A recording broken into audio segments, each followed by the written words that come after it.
Welcome everyone to the stream. I'm the Wombat of DM, and we are here for session 8 of our Seregen campaign. We are down our halfling ranger once more. Yarvik is not gracing us with his presence. However, we still do have 5 members of our party. We have myself playing Jordan, the human bard. We have Belzian, the half-elf monk, Roger, the elf rogue, Orrak, the human paladin, and Zippo, the kobold warlock. And last we left off, we had kind of gotten into the living quarters, the living area of the goblin mines, and after a bit of exploring and fumbling around in the dark and finding that some things were not as they seemed, Yarvik rejoined the group after helping the surface dwellers, the people in the town. Thanks for the follow, Fragility. After helping the people in the town, and he came down, and so did Yarvik again come down, and 2 Yarviks have now rejoined the group, meaning that maybe one is not Yarvik. Or maybe we have 2 Yarviks. Or maybe Yarvik has a twin that he never told you about. Who knows? But they both reacted to each other pretty extremely. They both said, "What the fuck?" in chorus. And that's where we are. Alright, well. So both of the Yarviks are holding torches, so the room is illuminated. Everybody can see what's going on. But that also means that, the area is lit. Dang right, it is 2 Yarviks. Yeah, you got 2 torches. I can't see that map yet. Oh, have I not switched everybody over? Okay. My bad. You're right. But,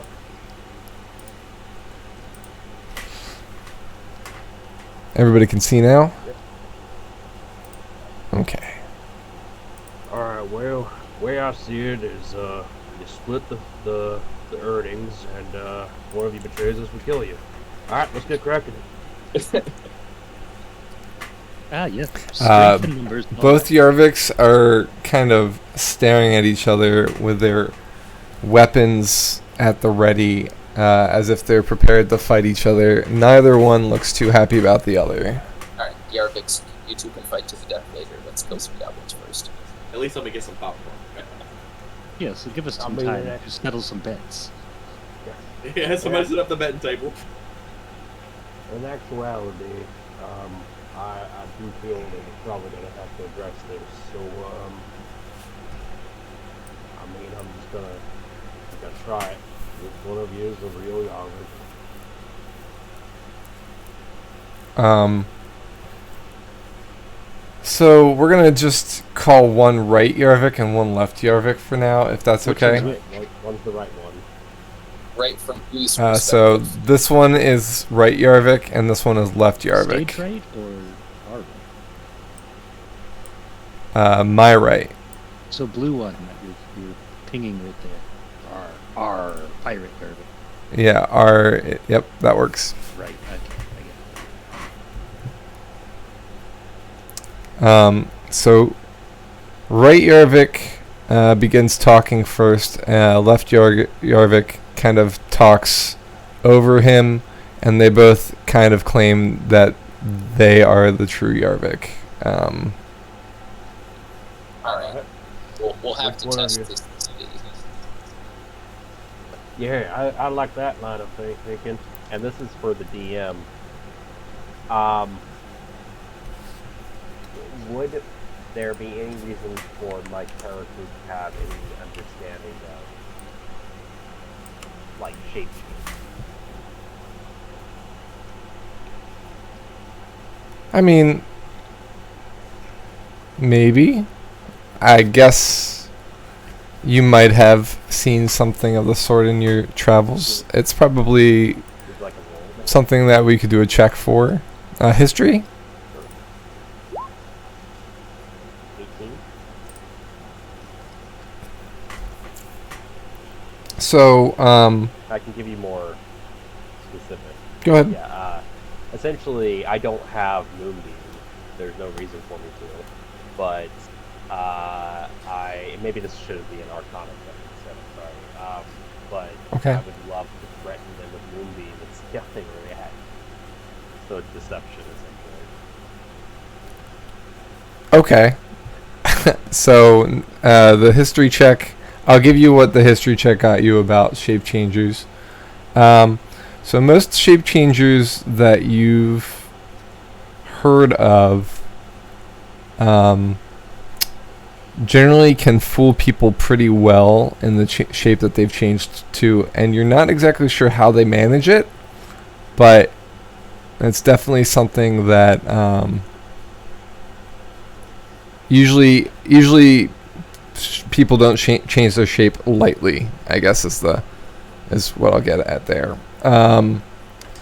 Okay, so you're making a deception check to try and convince not Yarvik, whichever one that is, that you'll cast Moonbeam on him. Yeah, Go ahead. Essentially, I'm gonna. All right. Well, I like that line of thinking, Roger. How about this? I'm gonna throw up a moonbeam until you step into it and prove you're who you say you are. So Left Yarvik says, "Now, is this gonna hurt me at all? Like, Oh, it'll change 'cause- a little bit, yeah. I can heal you right back up. Right Yarvik says, can you really cast Moonbeam? I mean, we have not been traveling very long, friend, and I do tend to cast skulls more than I do cast my spells, but yeah, I got that ability. All right, give me that deception check. Yeah. Still on the road at least.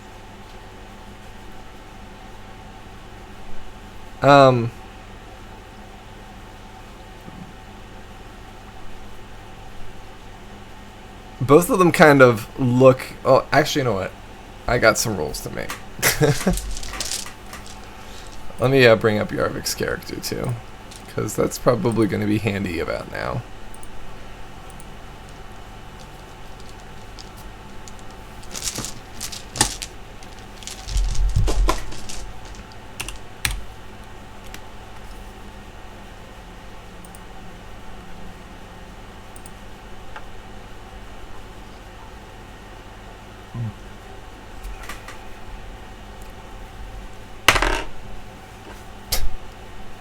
Okay.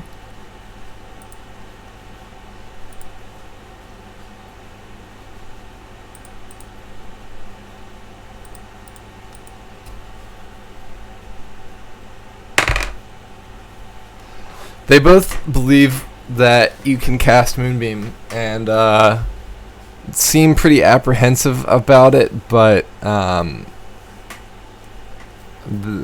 right, if that's going to prove that I'm the real Yarvik and not this phony, says the left doppelganger. He says, by all means, let's get this over with. Alright, well, And the right one says, now I don't know about this. I've already been hurt a couple times. I don't want to.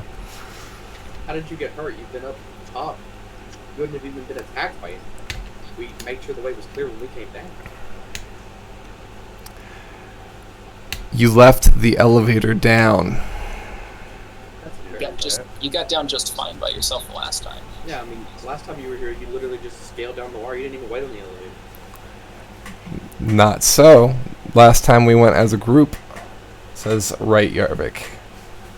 You guys are trying to trick us. alright. I mean me. Yarvik's starting to get confused. Ulrich is going to cast a spell, but it's not going to be Moonbeam, obviously. He's going to cast Detect Magic. Okay.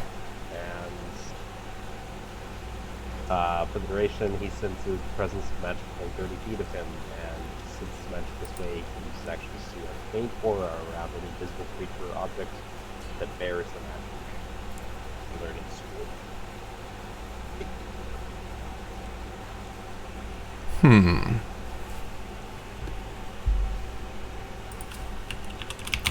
I like this.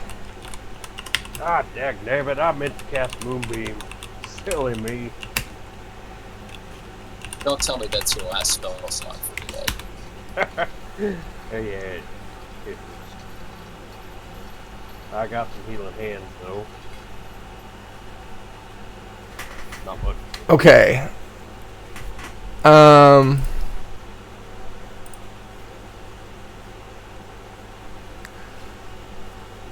Neither one are holding any magic items. And neither one glows at all. If that's what you were looking for. Yep. No, I was hoping maybe it was just a disguised self,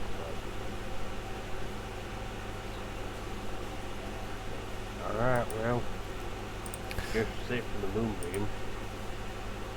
Well, with that off the table, let's ask some questions. Oh, I didn't know there was going to be a quiz. This is fun. Yeah, ask me anything.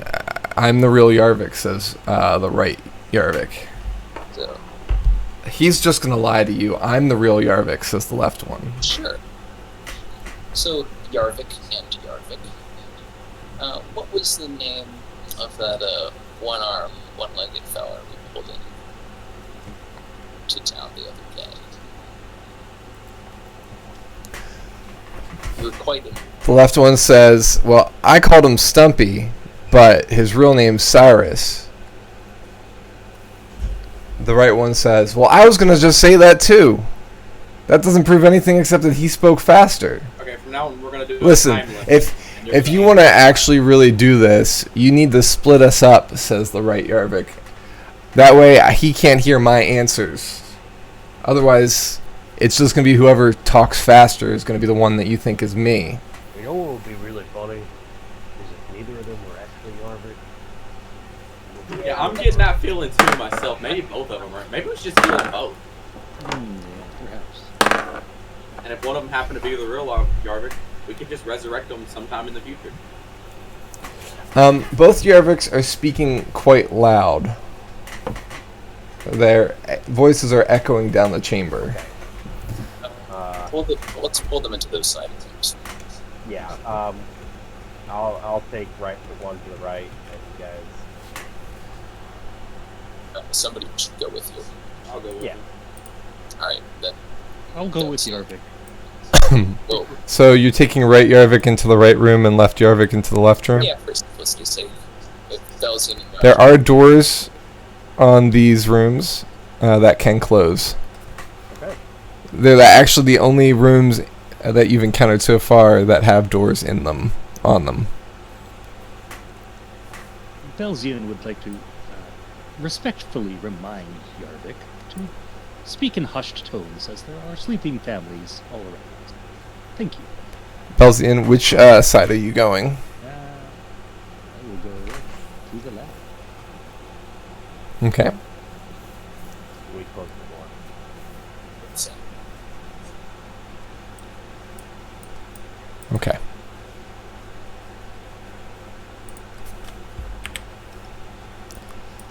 Alright, who would like to start first? Which side? Okay, I see Zippo raising his hand. Okay, So we'll go right side first. sounds right.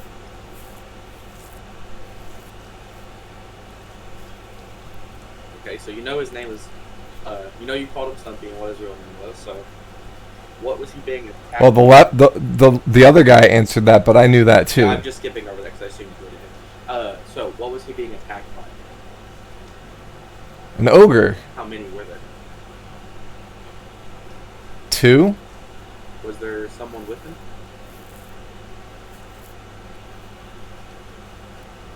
There was a dead Who body. he claimed the dead body was? His sister. I don't remember her name though. All right. Well, let's actually He sounds grumpy. let's actually get to the heart of the matter. When the three of us were fighting in the war together in the trenches, what position, what rank did you meet? He looks at you flatly and says, I ain't never fought in no war, and I see what you're trying to do. I'm the real Yarvik. All right.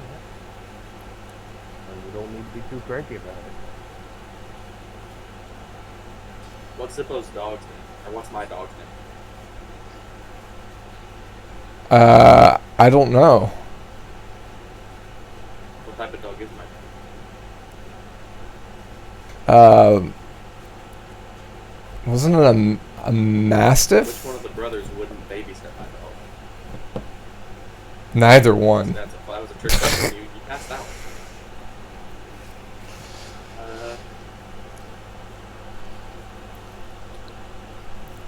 Are you both satisfied for now? Fair. In fairness, Okay. I think everybody knows that both Mithril brothers didn't want to watch Zippo's dog. The entire town. The entire town, that's right. That's right, because Zippo's told everyone. He brings it up in all right. every conversation. Let's go to the left side. Alright, Yarvik. Yep. How many traps did you set up in the town?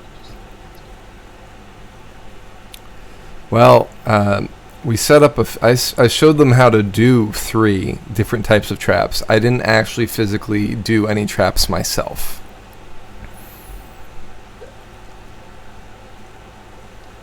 Now, Yarvik, you may recall I hired you to help me find a certain something. What was that something? A book? Yeah, what kind of book?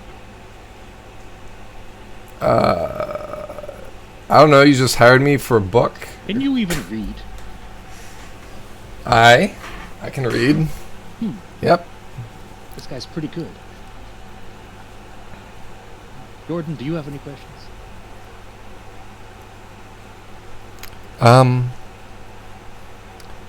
Yarvik.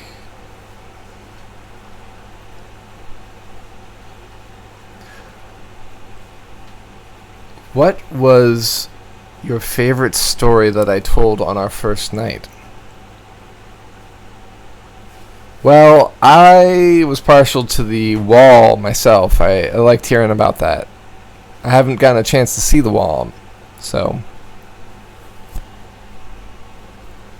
Jordan kind of goes... So, did Sergeant Weirdest take to learning pretty quick, or did he give you some trouble? It took you a little while to get down here after us.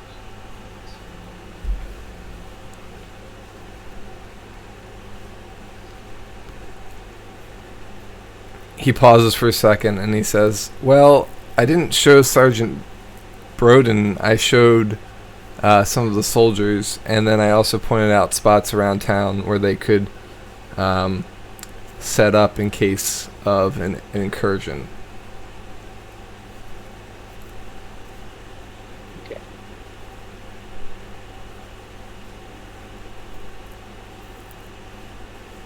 Are you satisfied? No. Are you sure you're the real Yarvik?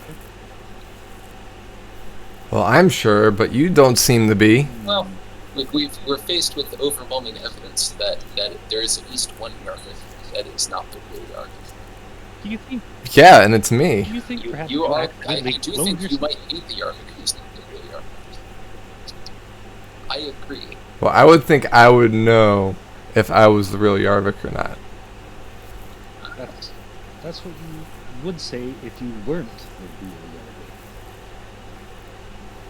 Belzian, listen, we've been traveling for a couple days, and then a couple more before we met with the rest of these guys. Look into my eyes. You can tell that it's me, right? Please. And Belzian tell. Does it look like Yarvik? I'm gonna. You can do an insight. Can I ask you for the torch? Hmm? Can I have that torch? Sure. Oh, Roger will take it and put it out.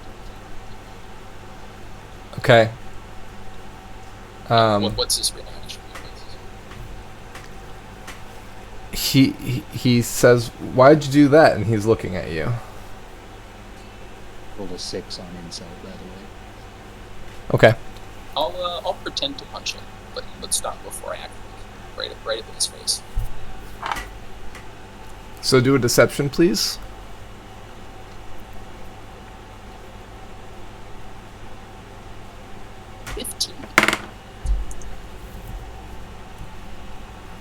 he flinches. Okay. Say, yeah, I think you might be the real one. Yarvik, if you were in our position, what would you do?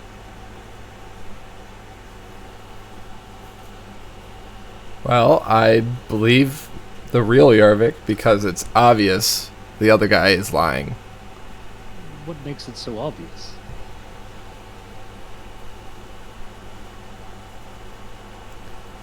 I just know.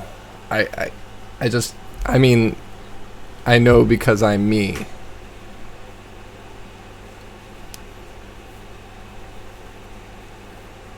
You're looking more for facts than feelings, unfortunately.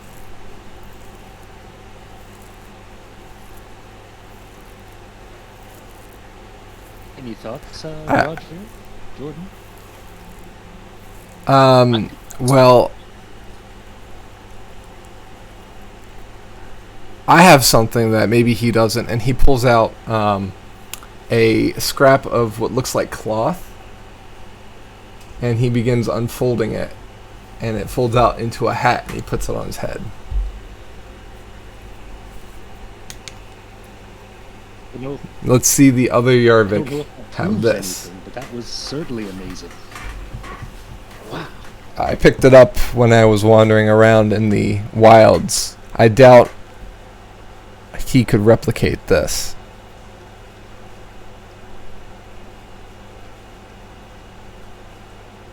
It's a piece of cloth. I'm gonna be honest, I was convinced until you did that. That's pretty sus. He folds it back up, and then he waves it around, and it's just a handkerchief now. It's a handkerchief that unfolds into a hat magically. He explains. Didn't our friend Ulrich not detect any magic? On either of them, so it's not. It's probably not giving off a strong aura of anything. Mini magic.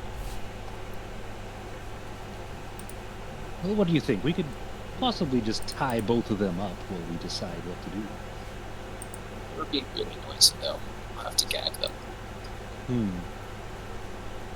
Do you trust us, Yarvik? After asking us to trust you? Well, I trust you to make the right decision. Why don't we tie you up, blindfold and gag you, and we'll go tell the other group to do the same. What? Yeah, let's restrain him and tie him up. Real good. Hog time. No. You don't need to do that. Yep. Trust me, we do. You got the rope. Here we go. How are you going to gag him? He does not look cooperative about that. He's like, listen, you guys need to believe me. There's no need for you to tie me up. And let's go to the other group, see if they're doing anything else. Clarify real quick, Roger's human. Or, not Roger, Yarvik is... He's a halfling, I think. Yeah, He's a halfling. So we should be able to restrain him between the three of We us. should be. All right, righties. All right, Yarvik, you mind passing me some of your tobacco?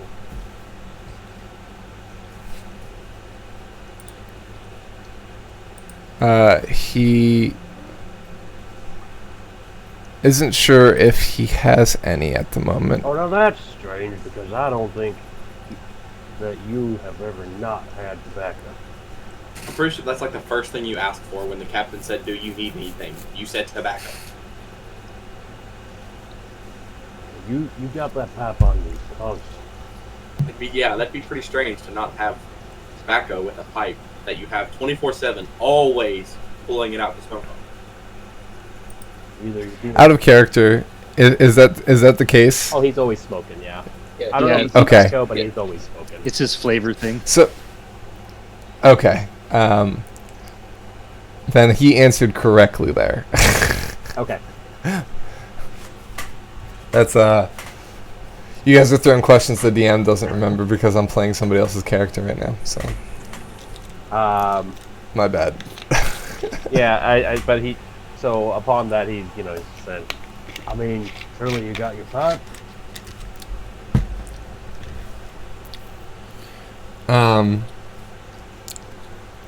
He reaches into his pack and realizes that he doesn't have his pack on him.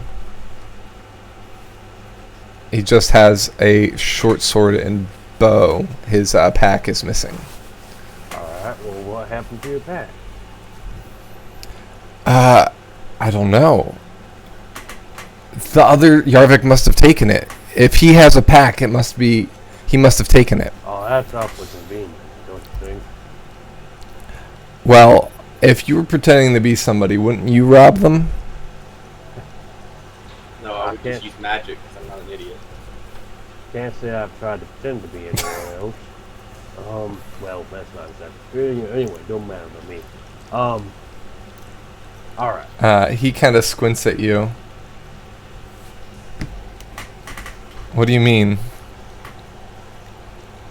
You know what my main job is, right? While we met. Well, you've been a little sketchy about it, but you're trying to get dissenters, from what I understand. Yeah, well, there you go.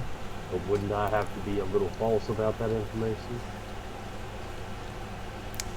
Yeah, I suppose. Well, there you go. And since you know that about me, and you don't have your tobacco, and you don't seem to understand how your pack could have just been stolen off your body, I'm inclined to just say that I'm not really believing too much of it. Far too convenient. What can I do to make you believe that it's me?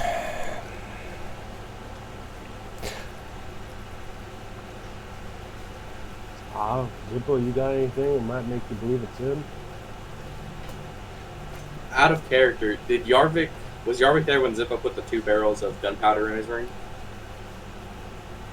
Yes. Yes. Okay. So. And you've talked about that about as much as your dogs. Was he there when we took him out?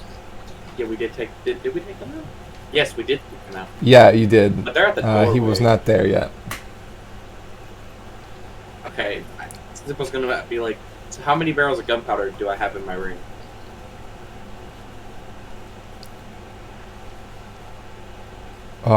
You had 2 in your ring. Okay.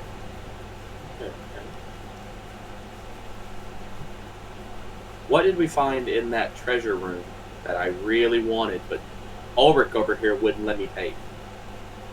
The chest. How many locks were on that chest? 3.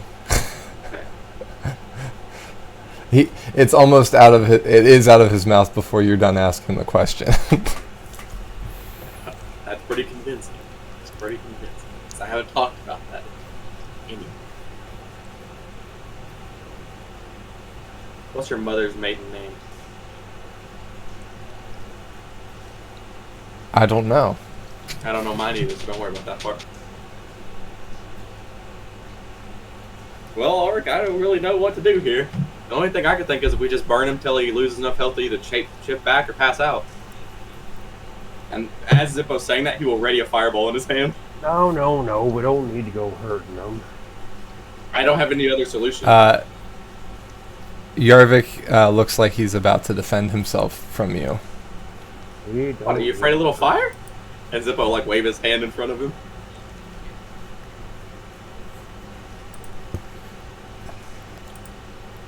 I'm not interested in being damaged by my own party. Look, we can heal you back up. It's for the sake of figuring out who the real Yarvik is. Listen, I can heal myself back up. That's not the problem. I just don't want to waste spell slots. Why? We got potions from the guard, remember? Again, I don't think we need to necessarily hurt him. But, None of the potions that we got were healing potions. Alright, yeah. What were the potions we got? You guys got some invisibility potions from what I remember. Yeah, we got 4 invisibility potions. Sure. What, did you use one?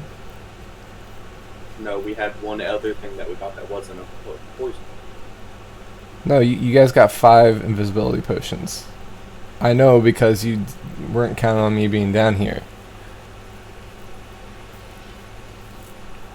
I believe that is correct, but It's not like we got that poison. I would ask my God above if that is. Right, yeah, the poison was the last thing you got instead of a 6th one for me. Or, you know, my ideas are really just kind of spitball here. It feels like those couple hours ago were 2 or more weeks ago. I wish I could remember properly. But I want to say it was 1 per person, so it's 1, 2, 3, 4, 5. I don't know why we got 6 or 7. So I'm pretty sure we got 4 plus 1. We got Jordan, 6, one for Jordan, each of Jordan, us. Right, Jordan. Yeah. I'm always forgetting about him.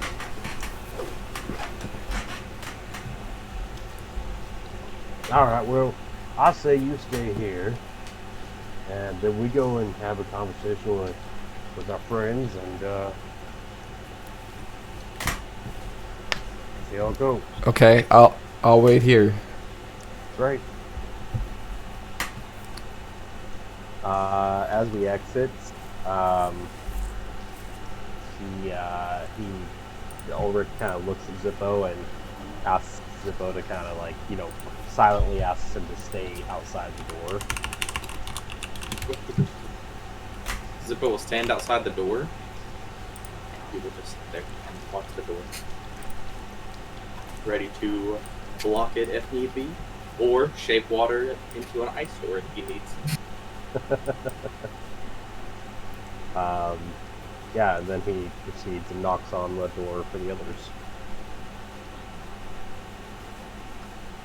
Okay. Who is it? Back on the left side, you're debating tying up left Yarvik when a knock comes through the door. Did anybody order takeout? Are we gonna tie this guy up, or? I'll handle Yarvik. Why don't you get the door? Who's there? Roger will make a show of pulling his knife out and holding it while he opens the pack. Lights still being all off here. Yarvik looks around nervously. I'll let Ulrich in and fill him in on what has transpired so far. Well, why don't we all step out and have a conversation about our friends? I think we need to tie up Yarvik and gag him. Both of them. Yeah, they were getting pretty noisy there for a while. I mean, I don't want to leave either of them alone. right. So, but that's the thing. If we tie them up, we're gonna have to have someone stay here and watch them. Tie them together. Yarvik can watch the fake one. But if the fake one gets out of the binds and then kills Yarvik, I'm gonna feel a little bad. If Yarvik gets out of the binds and kills the fake one, you feel real good. I mean, that's alright at that point. Let's just fucking set them on each other and kill each other. How you feel about that, Yarvik? You want to go fight yourself? Yeah, I'd take myself on. You think you can take yourself in a fight? It'd probably be an even match. He chuckles. Tie him. Oh, hey, actually, One of you was claiming that you were injured. Yeah. Specifically. Nope, I didn't write down who it was. I don't remember. Well, I said I was injured. Well, so I'm sorry about that, and I could maybe patch you up a little bit, but Could you do me a favor? I've got a bit of a headache from all this. You mind if I have a smoke? Yeah, and he kind of fumbles. Are you holding a torch? Yeah, he's got Shade. a torch. Okay, so you can see him go into his pack, and he pulls out a tinder box and a tobacco box and a pipe. I don't need your pipe, but that's not a kind of you. Okay, And and he puts it back. yeah, he takes some of the tobacco and like rolls. Okay. Well, why don't we two, Yarvik, you stay here. Why don't we three rather step out for just a moment so we can have a conversation? We'll keep an eye on the food. How about that? We have Jordan come out of the room with us also. Sorry, I'm I'll already. come out. Already out here. That's why I was a little cramped. It was very nice of Belgian to get out there. I make a better door than a window. I think you're adorable. Oh, you. Hey, I didn't know you smoked, Orrak. When did this happen? That's not good for you. See? You don't get a voice like this without smoking a little.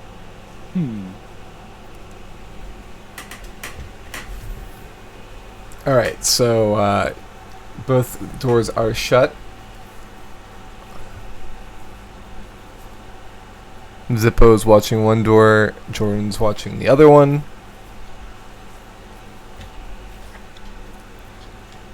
Three of us step off into the middle here, maybe? So we can try and say things without either of the Yarviks hearing.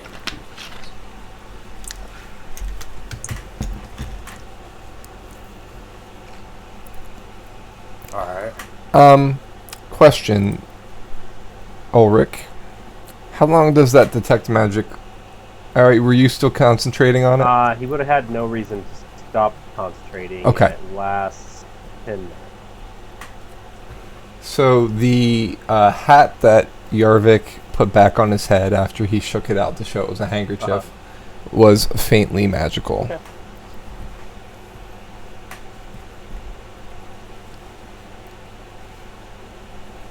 Alright. No, which Yarvik are we thinking here? What's going Tell on me in the each right of room? both. Yeah, the other one doesn't have a hat. This one seems like he can see in the dark. Yeah, I didn't test that with the other one. Does your Yarvik have a hat? No, he doesn't have jack shit. Oh, Just a sword and that's really about it. Sword and one other weapon that I don't Short bow. There you go. Yeah. You mind if I go talk to the other Yarvik? By all means. But Roger, if two of you come out of there, I might just steal your boats. Yeah, that's probably for the best.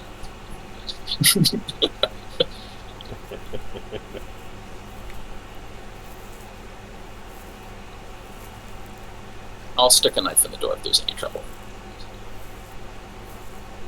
Alright. So, Roger will go into the other room. As you're entering the door, like before you get the door open, Zip was like, "Are we gonna burn him alive now?" Is the torch still lit in that room?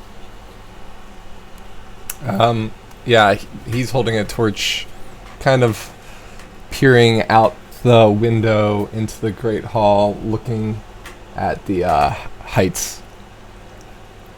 Here. He turns around. Did you get him? I don't really think so. Just want to make sure I'm stabbing the right person, you know. Can I borrow your torch? Or burning the right person.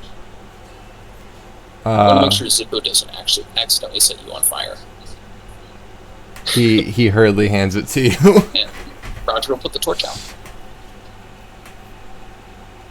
Why did you do that? I want to... Now we're just having a conversation in the dark? Yep. Roger will pull his knife out. Okay. He's vaguely looking in your direction. And Roger will do the same thing he did to the other Yarvik and pretend to punch him but stop short. Make a deception check. 21.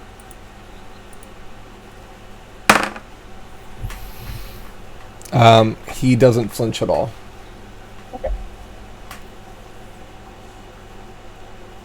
So we'll hold up his hand. How many fingers am I holding up, Yarvik?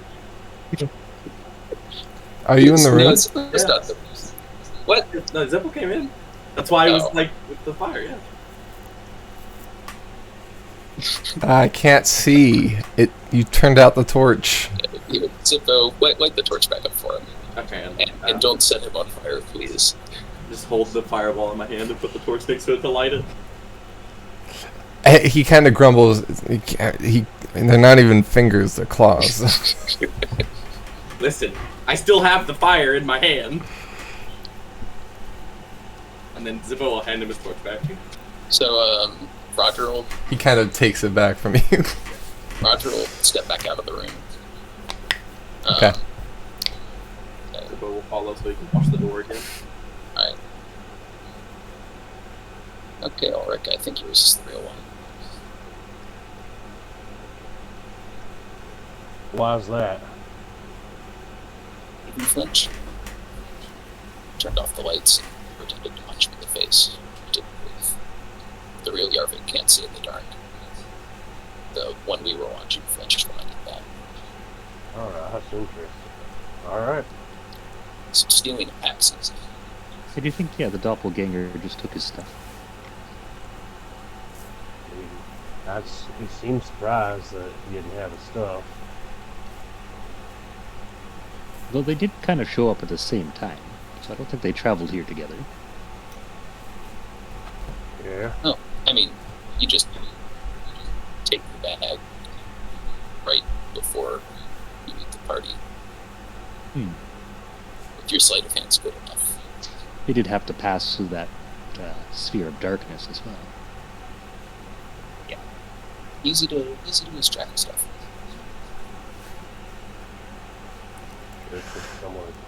Looking at Zippo. Zippo's just sitting in front of the door. Like he's got it cracked just enough to peek in, and he's got the fireball underneath him, just looking at him. If you open that door again and you're not letting me out, I swear to God, I'm gonna throw Zephyr Wind at you. Zippo will close the door slowly. I don't even know what that is. Zippo, stop. So what's the plan? Alright, well, we get the real one. Get the fake one. Or we get the real one, we show them we can do them. Right? We show them we gotta find them. We go to the fake one, so it's only right that the real one killed the fake one, right? And we all gang up on him. What do you guys suspect? I don't know, that's cool. He's in the room, let's go kill him. That's all we really gotta do. We need to kill him. Well, I mean, tie him up, get information. Depends how cooperative he is. Why don't we start by we can tie let's go in and tie him up. Alright. Verily, we shall. Orrak will step into the room for fake Yarvik. Is that Left left or side. right? Yeah. Left side is the one that we think is fake. Hey, friend. The room's empty. Room's empty? Well, that greatly simplifies things. Jordan, how to get empty? Jordan looks into the room. The door didn't open. Alright. How big is that window? It's about a foot wide. Yeah, and it's about 2 feet tall. That's trivial to get through. Wait, how tall is Yarvik? We've established that this one's the shape changer. yeah. Or did he turn into an even smaller Yarvik? He did. If he was any smaller, he'd have been able to walk out through the window. Where does the window go? Isn't there just a big drop? So if you look out the window, you can see that it's a big drop, indeed. There is scaffolding just to the right. And the drop is substantial down into the Goblin Great Hall. So I guess we'll dash over to the other Yarvik. They're the real Yarvik. Who's hopefully still here. Real Yarvik is rocking on his feet in the room. Good news. We've decided you're the real one. Bad news, the other guy's stolen your pipe. Along with the rest of your stuff, but we presume you care about the pipe. And that hat, yes. The equipment is still there. Oh, Sorry. all right. Oh, no. Never mind. Is his pipe He can't. The pipe is still in Orrak. Oh yeah, it's in the bag. Never mind. Your stuff is still here. I take it back. Bad news, he got away. Good news, all of your stuff is here. Other good news. Zippo's not gonna burn you. We had no doubts. I always knew you were the real Yarvik. Oh no, I. Yarvik kind of like wipes his brow and it says, "I don't like this mine." Me either. Keep me away from my dog. Yarvik, No, I want you it's to kinda know I cozy. did believe you were fake for a while. Be honest, honest. Well- Be honest, honest. Hopefully, this experience will be a learning one. Yeah, next time this happens, we'll just kill them both and resurrect the one we think is real. I suppose He Rinse looks. and repeat until we find he the looks- real one. He looks at Zippo and says, "Can you do that? Oh, I can. Because we might need that by the end of this session." I can kill stuff. I mean, by the end of this adventure, I should I say. was, Yarvik, I was willing to believe you were both fake, but the other one can see in the dark, and I know for a fact that you can't, so that saved you. I for sure can't. We should probably fix that at some point. But I'm glad that my shortcomings, worked to my advantage in this one case. Yeah. So now are we? All of your comings are short. Short joke, real original. he As says. he makes the short joke, Zippo will kick him like in the back of the shin. Out of character, everybody gets an inspiration for that. Well done. Yay. Hey, Nice. feeling inspired.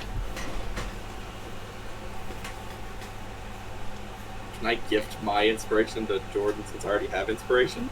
Oh, everybody's getting one. Oh, even Jordan. That's right. Yeah.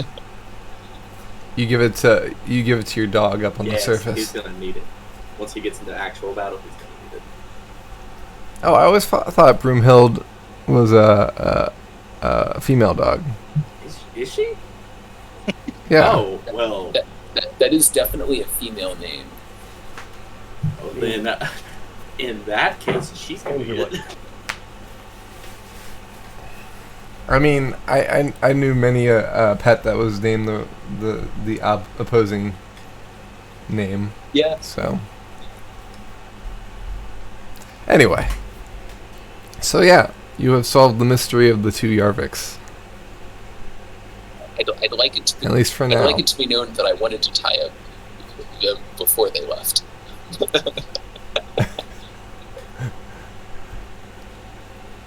Apologies. Couldn't they just shape shift out of the ropes? You have to. Well, That is fair. If they fit through a 1x2, they could have done anything. well, 1x2 is not that small. I could fit through something that big. I could. 1x2 is... I don't know about that. 1 foot by 2 foot. Yeah, it's a tight squeeze. Put your It's a arms up tight like squeeze. this and put your shoulder blades together. And sideways, yeah. It would be tough. 1 by 1 is where I go. But that would be kind of difficult for a human to do. But a halfling, yeah, probably. Yeah, okay. Yeah, he's a halfling. 1 by 2 so. is trivial. Alright, so now we know that one was the fake one. We don't know where they went, but are we planning on just bum rushing this great hall, or do we want to maybe set up some kind of plan or ambush in case they alerted everybody else? Ah, yes, there's a very good chance the shapeshifter types are working with the goblins, or the queen. Have we taken a look in these doors yet? To the great hall, which we assume is behind them? We have not opened the doors yet. I assumed there'd be goblins on the other side.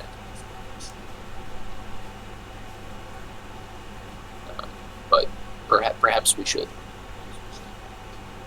Perhaps. Can I listen at the door to see if I can hear any signs of goblins? Sure. I'll listen. Make to a it. perception. I should have brought a cup. Oh, that's persuasion. So you persuade the door to be quiet. I can spell, I swear. There we go. Neither of you hear anything directly behind the door. You do hear the faint echoes of goblins to your left and right, and farther down into the room from the open doorways where the windows were from earlier. Everybody have their potion of invisibility in case something goes wrong. I believe we all have the Everybody potion. besides Yarvik, who doesn't have one. I don't have one. That's rough. It is for the poison. Well, make sure you don't drink the poison instead of the invisibility. No, I have that one. It's also labeled with a spider's picture.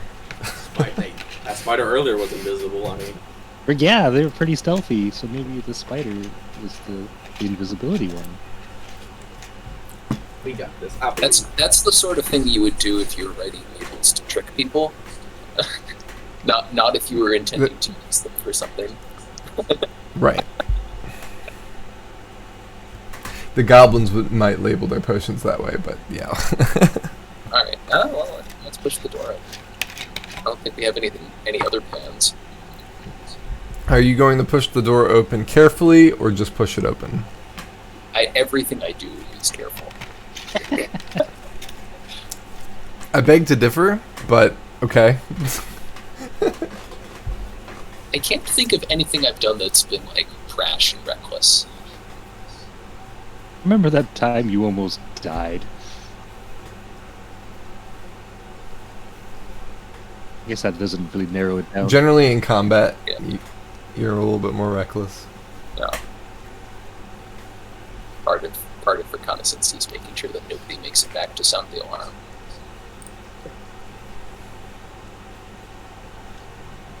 Alright, so, for opening a door carefully so it doesn't make noise, I guess that would be a stealth check? Sure. What would you rule that as, Shade? Sure. That sounds fair. Or, Okay. hands. Yeah, let's do stealth. I like stealth better. Is it just you opening the door? Roger? I think Alright. so, yeah. Unless somebody wants to give me a hand. Left or right door? Which side are the hinges on? The hinges are on. You don't see. I don't see any. So you see drag marks on the ground. They open toward you. marks on the ground. I don't think we're opening Yeah. this super quietly then. Is there a sign that says push or pull? Not in any language you understand. Not a goblin. No. Fair. Well, I mean, I guess we'll pull the door since it seems like it's a pull door. Okay, give me a stealth.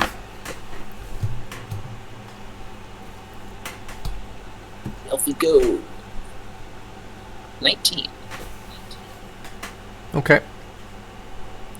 You slowly drag the door open. It does make some noise, but you're like trying to heft it enough so that it's not like dragging along the ground too much. Ever move a cinder block and like it touches the ground every once in a while? It's like got this like hollow sounding thing to it, like tink. Like it's almost like a tinkle sound. It's like that. It does echo through the halls to your left and right. Do I get it far enough that we think Orrak can get through? Yeah, you open it about 2 feet. Okay. So it's passable now. What do we see through it? Okay. Bringing you over. You can see through now, correct? Yeah. Alright, so you see scaffolding. The area is clear. This is where the stairwell starts going downward. You see about 120 feet below you the expanse of the hall. And you can see lights glowing. I'm just going to expand your view for now because you are seeing like the area is, kind of glowing quite a bit, right? So I'll just give you 100 feet for now. Yeah, that should be good. Are there goblins down at all the tables? No, the hall has kind of a skeleton crew. There are still goblins keeping guard. There are some goblins like snacking on some things at some of the tables or playing cards or whatnot, but it's nowhere near as populated as it was prior.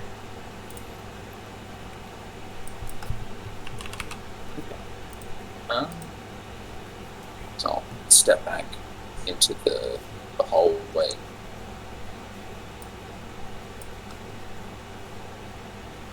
And I guess do we want to all chug our potions of invisibility except for Yarvik and go try and kill the Goblin King? I don't know where he would be, and I'm not sure. I don't think the 6 of us can comfortably get along here without doing that. Yeah, I should probably take 10 minutes to get out of this heavy armor, huh? We're gonna be sneaking around. You could use the change room over there. Oh, I see. Yeah, Yarvik seemed to have changed in that room, so it might be a good room to change. Very good. Yeah, he'll spend 10 minutes doing that. Okay. Any sign of the king at all? If the king's not down there, where do you think he would be? You did not see the king at any of the tables, Roger, but you can look for specific stuff if you want to. Well, trying to remember what the shapeshifter looked like as a goblin is kind of pointless. What was that? Trying to remember what the shapeshifter looked like as a goblin is kind of pointless, because it could just be a different Correct. goblin.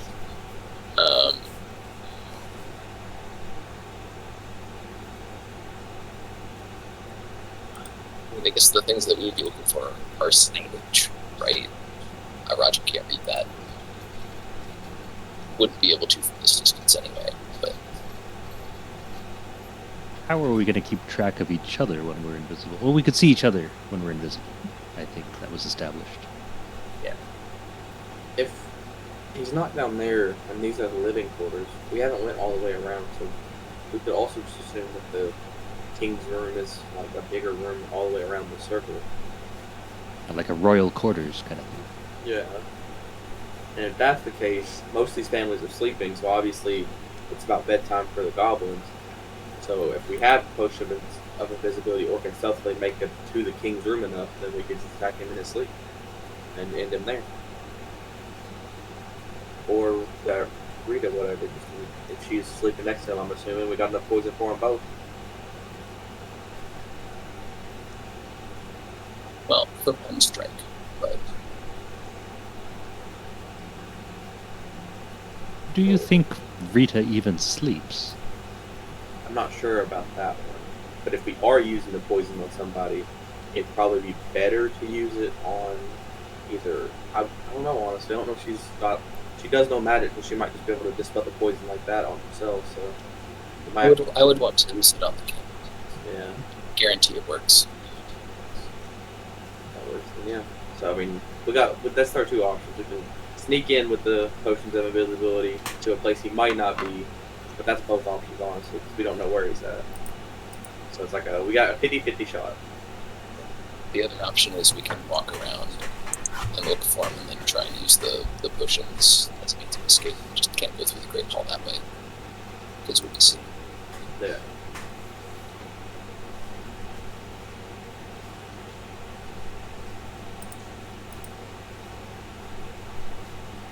Did you want to explore the rest of this level looking for royal quarters, or should we invade the Great Hall?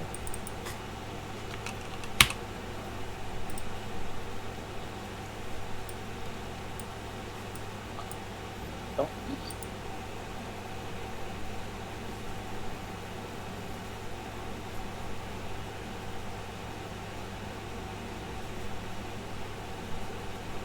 I'm good with either.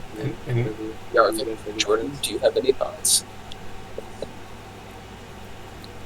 Well, I was trying to figure out if my silent image spell that I have might be of use to kind of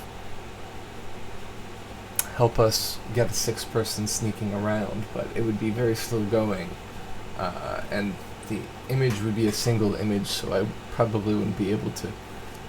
It's not invisibility, so. Picture of a wall works, but it's Yeah, but if I move a wall, it's gonna look different.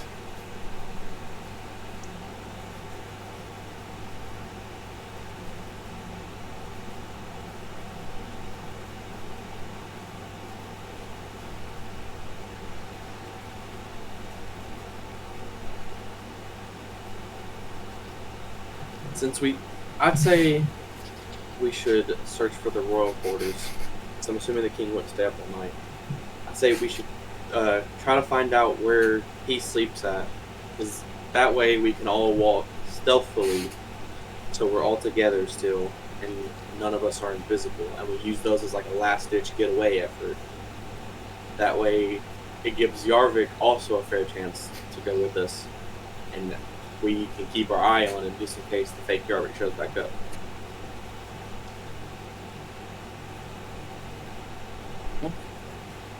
so I guess we want to explore the passages then. And leave the Great Hall for later. Yeah, I'd say we can save it as like our second or our backup plan. Yes, if And we can Orrak go- is not in the hall, then I don't know if we need to go to the hall right now. Yeah, that could be like a cleanup thing later if we have to go in there and end some more goblin lives. You're exposed. And we know this way is mostly clear because we just came from there killing goblins that were hidden in hidden holes. If I'm remembering correctly, this side over here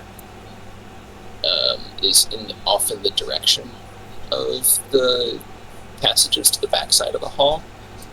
this side, we haven't explored him at all.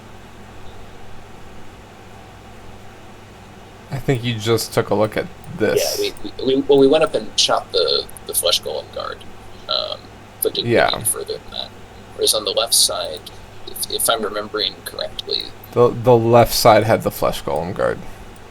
Oh, okay.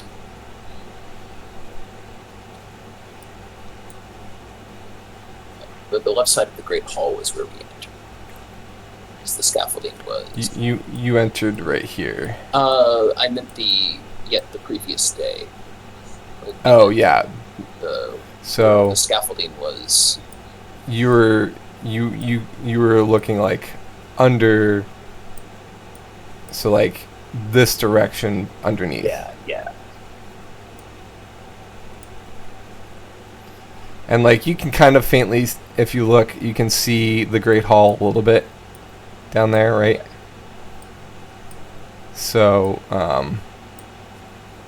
just to bring us back to that, since you were looking at it from the overlook, I'll move us there.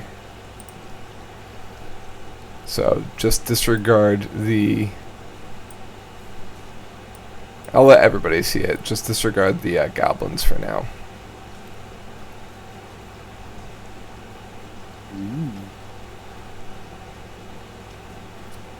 Everybody can see this, right? Yeah, so what I'm thinking is, since the left side we've already kind of been on, even if we took a different route to get there, we'll get to see more new stuff by going off to the right.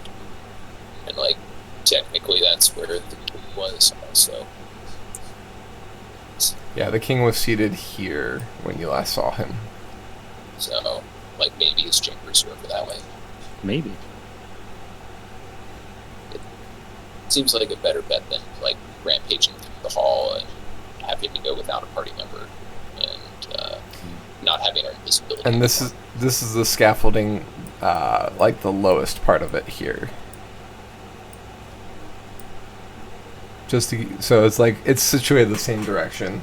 It's just you're seeing more of it from down below. It's just scaffolding. It's not like stairs or anything. It's stairs that kind of go down and down and down and down, like 12 flights. It's like a temporary structure sort of thing. Or is it more permanent?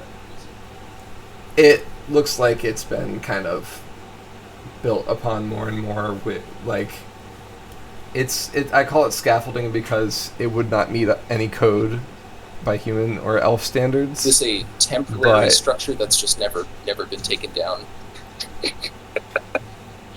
It looks like they took inspiration from the scaffolding in the mines and built something bigger. You can see the remains of what might have been, or you could, when you were here on this side, you could see the remains of what might have been like a walkway that went up the side of the rock face, but they've built the scaffolding to better facilitate going up and down. Well, let's go the other way. We can leave the door open to throw them off the side. Yes. Also so that we can escape.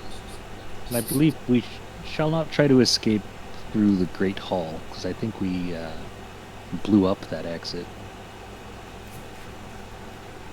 Well, you tried to shatter the ladder, but it didn't completely shatter. It buckled. It looked super unstable. It might not. And you know that the goblins were able to make up it because they trashed the first level of the mines. Yeah. Rude. Well, let's explore the East Passage.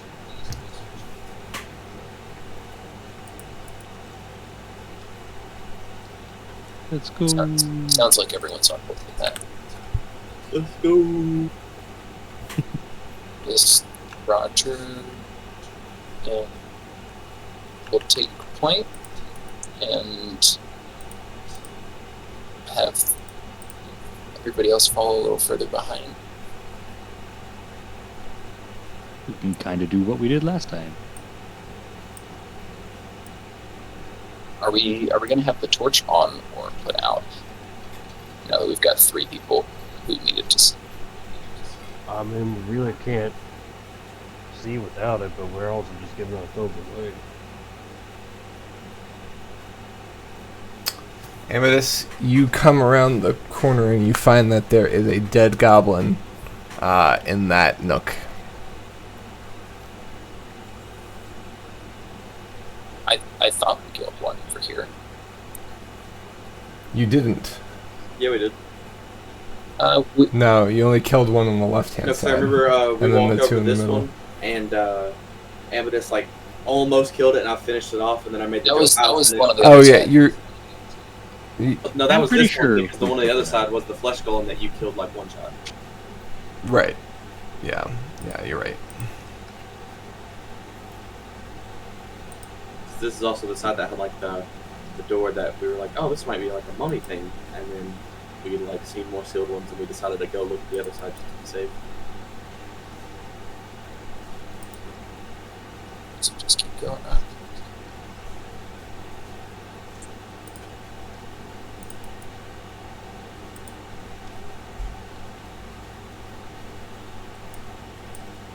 Roger roll. Just gesture back at the others and point to so another alcove in the wall here. I mean, I feel like we really just need to turn the torch off and hold each other's hand. Got split down the middle. Oh, if you guys can't see in the dark, I will be your guide.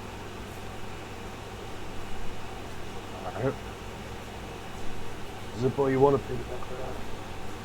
So this one is gone though, and we didn't kill this one for sure.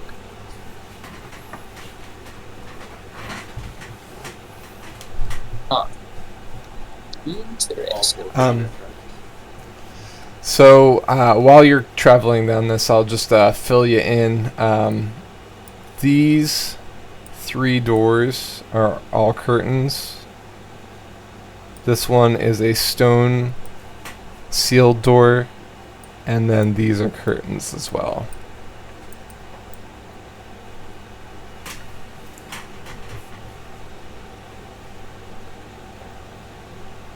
This one over here, is that a real golem, or is that a real goblin or a flesh golem?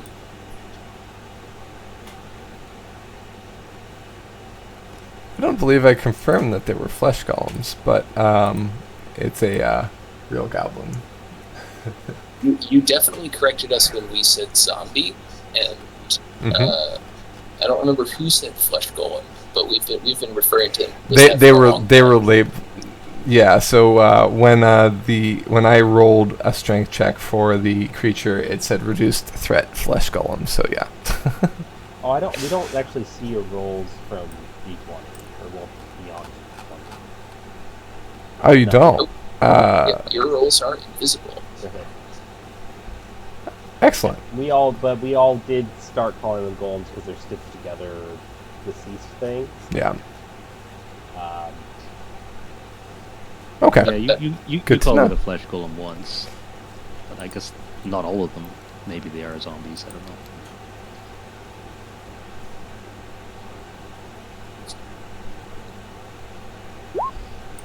So if I rolled that, you can't see that? Nope. all we got is got Cool. high beams. And ye. Good to know. So what do I see from up here? All right. So, Get past you see another nook to your right, or to your left, I mean, where a goblin spots you. oh boy.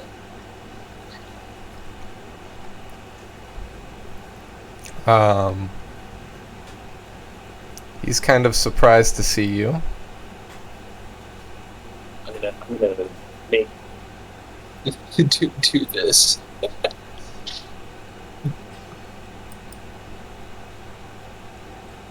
All right. I guess we'll roll initiative then. Yeah.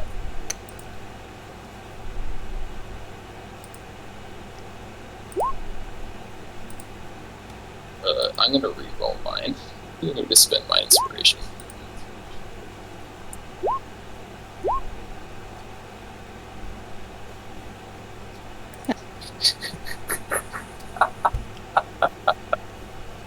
It looks like I'm going. It's like Talisman all over again. Right. This was to roll an 8 or worse. That's 40%. So, oh no, to roll an 8 or worse that means I need to get a 3. It's only 15%. That's pretty unlikely.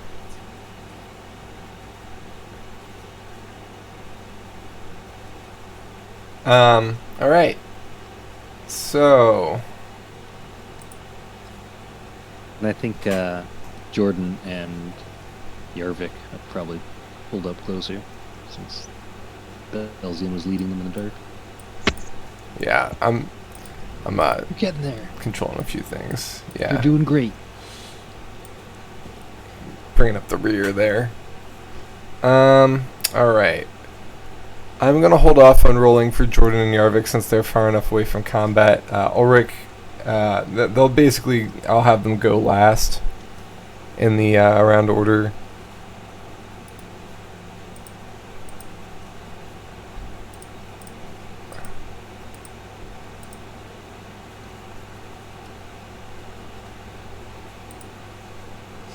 All right, so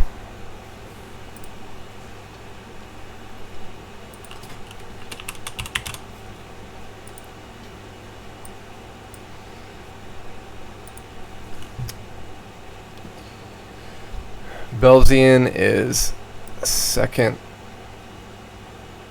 Or no, Belzian's first, excuse me. Zippo and Belzian are tied. Which one of you want to go first? We know there's a goblin or some sort of danger ahead, right? Like, we know there's You guys something. see me? Right now you just feel a tension in the air, shall we? So Zippo or Belzian first, in terms of order. I'm just clarifying that I'd say first. Do you Billy wanna- to go first because I'm still on shoulders. Thank you, thank you. Alright. Go ahead, Belzian. I'm going to advance 40 feet towards the tension. If I Okay. choose the right thing. Yeah. I don't see any. I see Roger. That's about it. So I'm going to end my turn. Yeah, you see Roger kind of like getting ready to attack something, it looks like. Zippo? To get off Ulrich's shoulders, how much movement is it possible?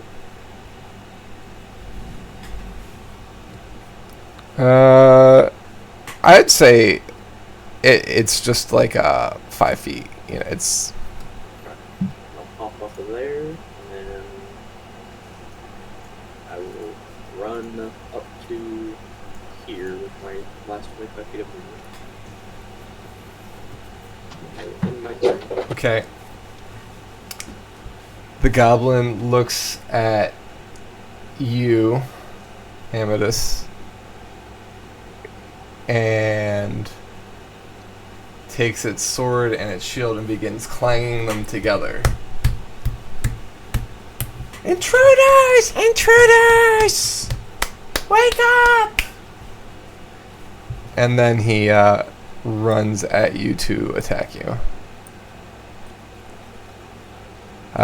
And he, literally as he's like banging on his shield and running at you to attack, he bangs one more time on his shield, and his sword bounces out of his hand, and he kind of whiffs at you because he doesn't have a sword anymore, and it clatters to the ground.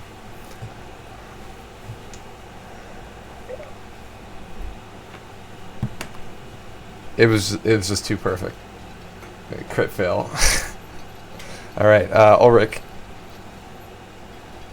Alright, well.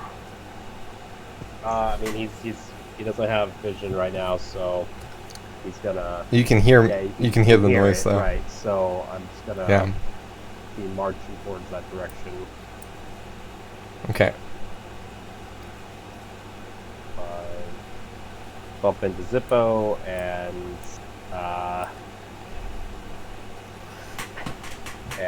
then he's going to move one more here diagonally. He'll draw his mace and shield since he doesn't have armor on, Okay. and that will be his turn. All right. Before the top of the round,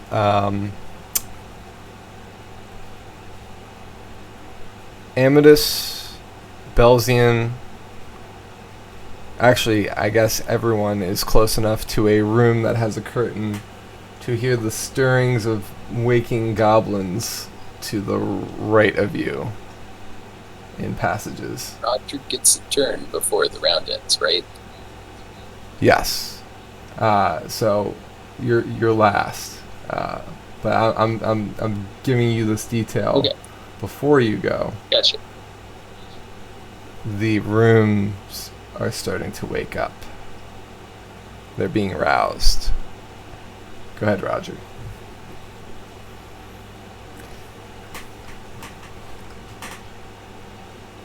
This goblin, unfortunately. Hmm? So we have to kill this goblin, unfortunately.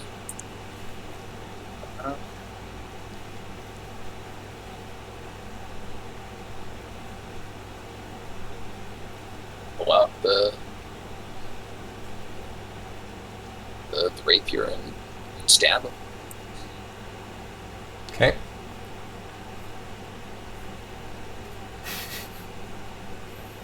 The hit.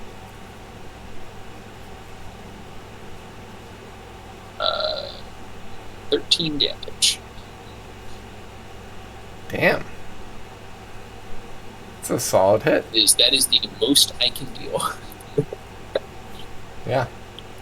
No sneak attack. Nope, no sneak attack.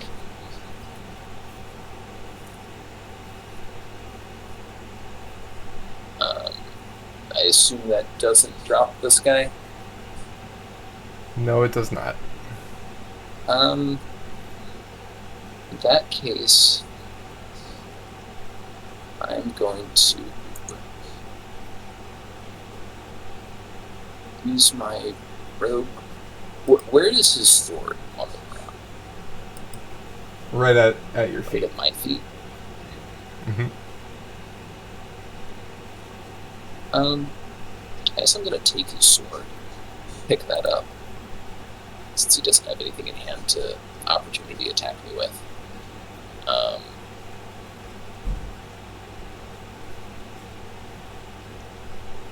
And I'll dash. Use my rogue bonus action to dash over here, Okay. right there. So, I haven't drawn the doors, but these are all curtained as well. I guess here is probably better. Does 5th edition have like a 5-foot step?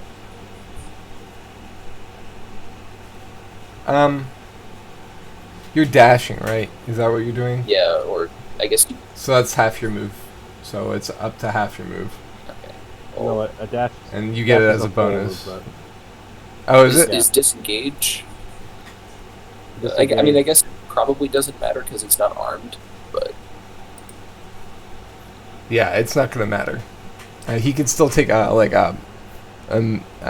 to hit you with his fist. He'd still get an attack of opportunity. But like with your disengage stuff as the assassin rogue, you can forego that just by using your bonus action. yeah, I'm gonna just disengage one step diagonally up here to kind of prevent him from getting away. So if you're still within his threat area, then you don't even need to do that. You're just moving around him. I'm gonna do that. Yeah, as long as you stay within somebody's attack range, you can maneuver wherever you need to. It's a handy thing about 5. It's when you move out of his range is the problem. Well, not for you, but in general. All right. Belzian. Belzian heard all this noise. Did the goblin say intruder in goblin or in common? In Goblin. But hold on, I'm gonna go up to him and punch him in the head, if I may. Okay. Make an attack. Does a 25 hit? It does indeed. Is that a critical? No. Just shy. 8 damage. Belzian is used to keeping people in the library quiet, so he doesn't like the noise.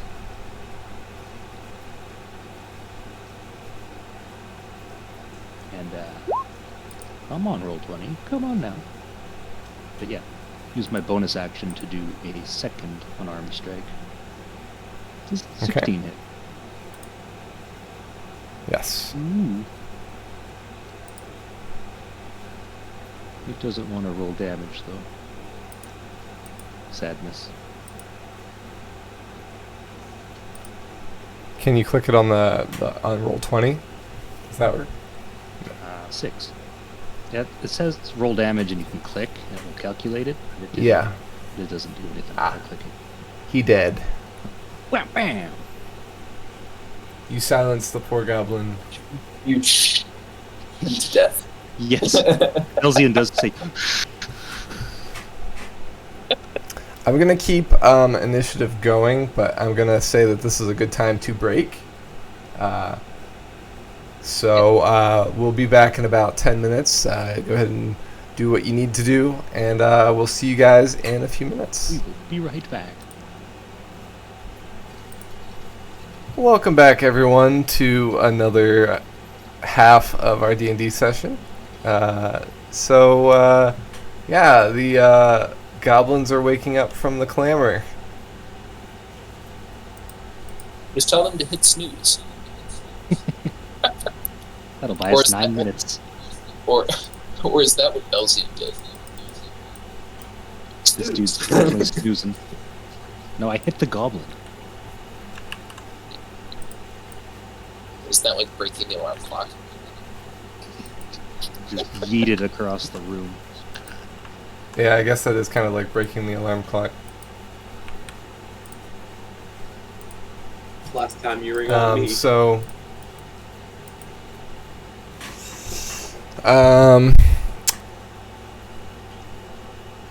Belzian just went and killed the dude, so now it is Zippo's turn.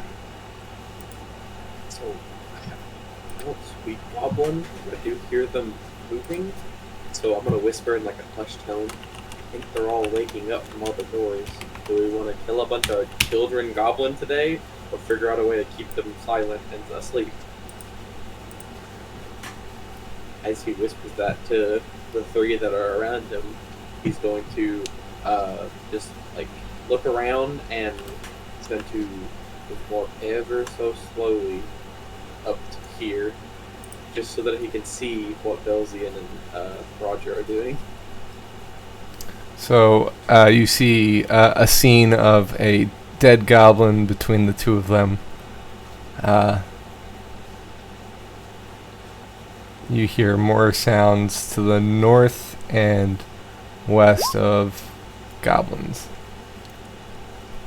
And I guess I guess I'll ready a Eldritch Blast. So if any any goblins that walk out in my line of sight, I will shoot them with an Eldritch Blast. Okay. And I will end my turn after doing that.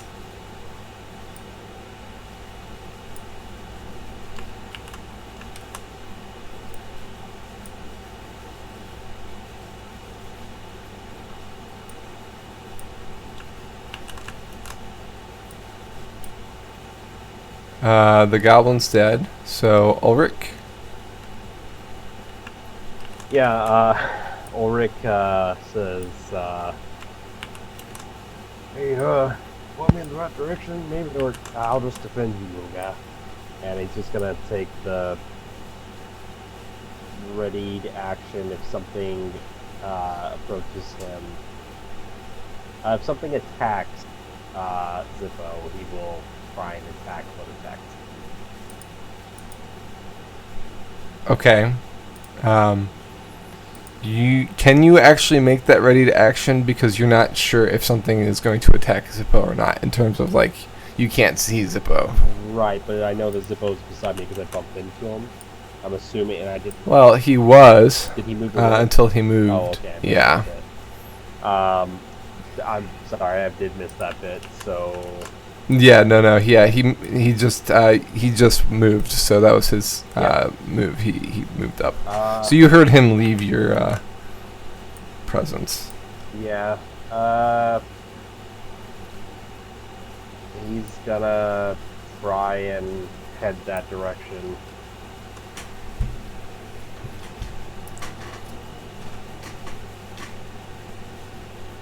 Does he tip over anything in that progression? No, but you do hear the sounds of goblins waking up directly to your right. Alright. I guess if something, he's gonna take then the readied action, but if something attacks him, he'll attack him. Okay, sounds good. Jordan kind of calls out, Should I light the area? Are we standing and fighting, or are we going?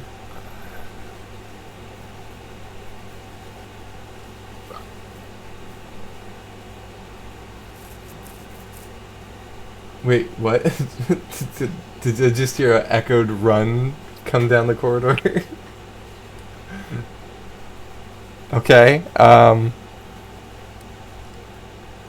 Jordan and Orrak begin running back the way they came. Yarvik. Yeah, was that what I say? Orrak? Yarvik. Going this way.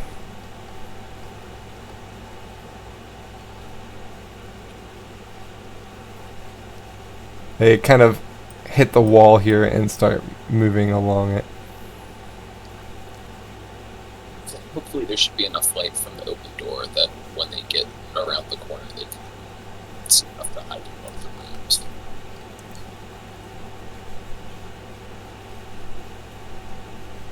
Alright, top of the round. Belzian?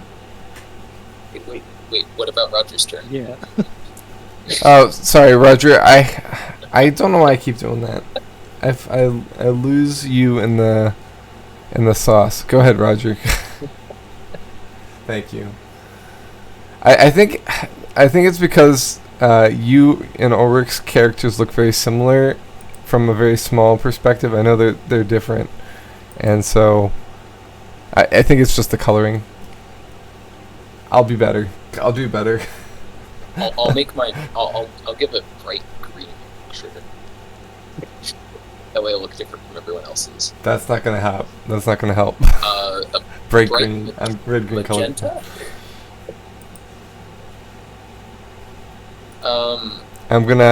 I'm just gonna make sure I edit your character a bit. So you'll be fine. Oh, I'll be better. I've my got fault. green is my color, and all 20 is red too. That can't be helped.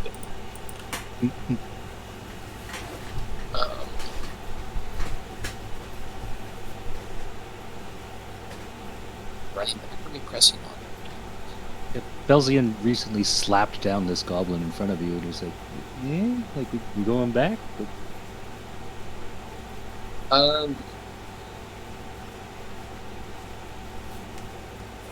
I don't want to just leave the body here. Can I pick up the goblin? How heavy is he? You can pick him up. Let's do a strength check. Oh boy. Wait, Roger's worst attribute. Rolled an 11. Okay. You pick him up. He's kind of floppy and heavy. You can kind of like drag him along with you. Does he look really like beaten and bloodied?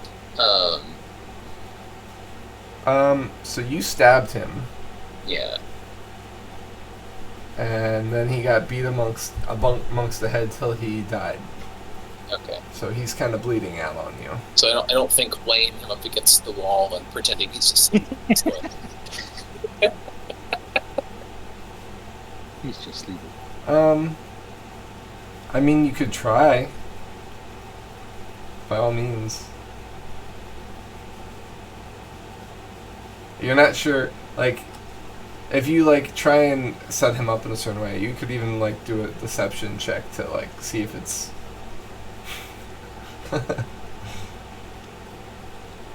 wonder. You have disguise kit, right? I do. Can I do that all in this turn? Probably not.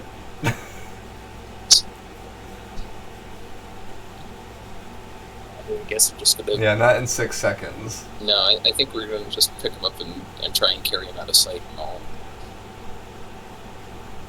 Yeah, I guess we're running back to where the rest of the party is. It's all the noise is coming from up here, right? Yeah, the noise is kind of coming from this whole area, as like the hive has begun kind of awakening a bit. The clan.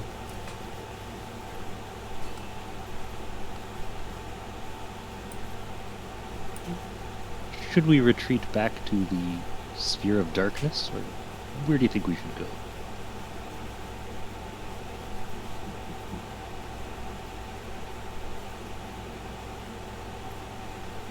I don't think we actually have time to sit here and talk about it, so... Talking is a free action. For him. He can say something.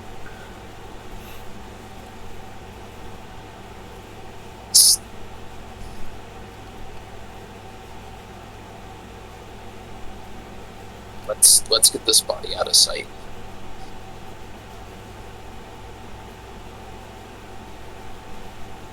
And where do you go with it? Do I still have my full movement carrying this little guy?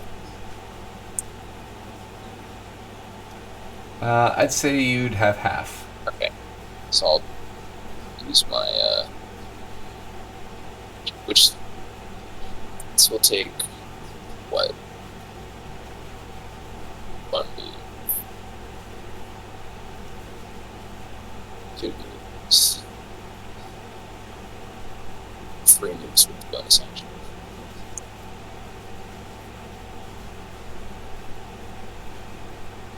We'll Although, so, I don't think you can do a double move because you picked them up, remember? Okay, so 30 feet then. Yeah. Well, wait. If he Yeah. has a bonus action, though, that was his action to pick him up.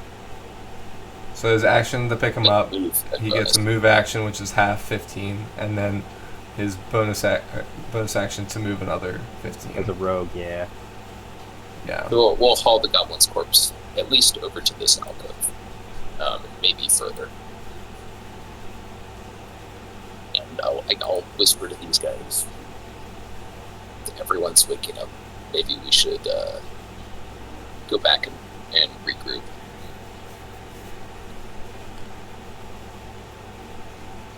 It'll be Roger's turn.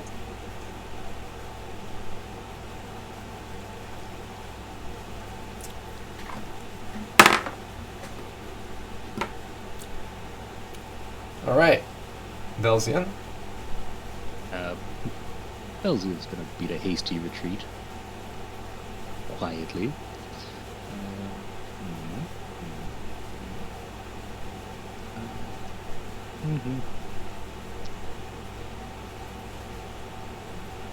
But yeah, I'm just gonna, run back to try to lead the party out, as we're all like, we should probably get out of here, kind of thing, and end my turn. Okay. You're not going to do anything other than move? I think we have some people who are not able to see in the dark very well. So Yeah. I could help lead people. Okay, so you're readying an action to... Who's all here? So you've got Orrak, Zippo can see, Yarvik and Jordan kind of turned tail as soon as he heard...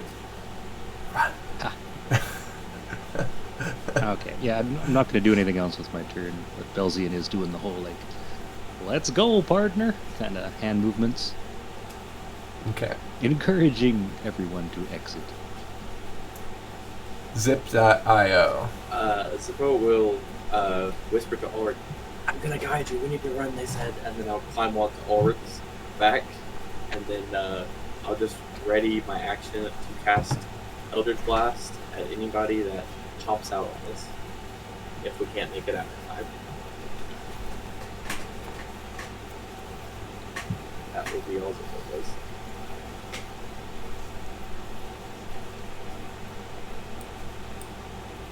Okay.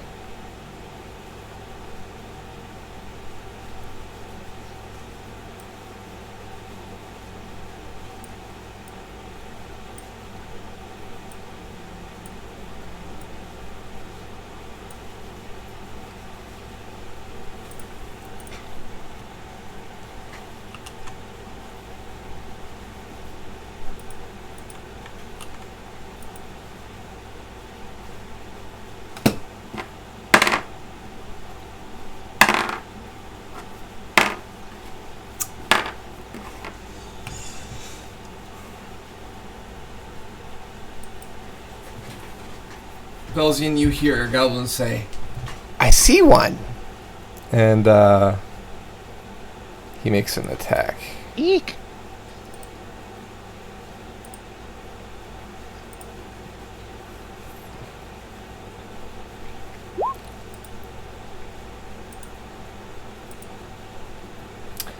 Amethyst, what's your AC? 16.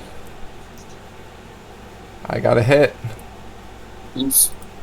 Ow! How much? Please take 7 points of damage as a arrow lands. It kind of hits you in the back. It cuts into your armor and hits your shoulder blade a little bit.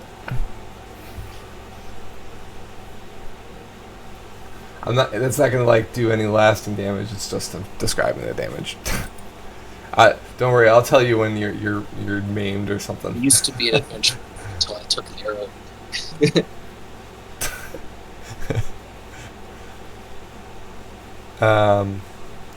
The ones closer to you are stirring, but they're a round delayed from the other ones that were right where the motion was, commotion. So Ulrich, it is your turn. You are being guided by Zippo. I'll allow you to... Basically, I'm going to give you vision back, just because Zippo is kind of guiding you by kind of Ratatouille style. Okay. I'll give you low light. Alright.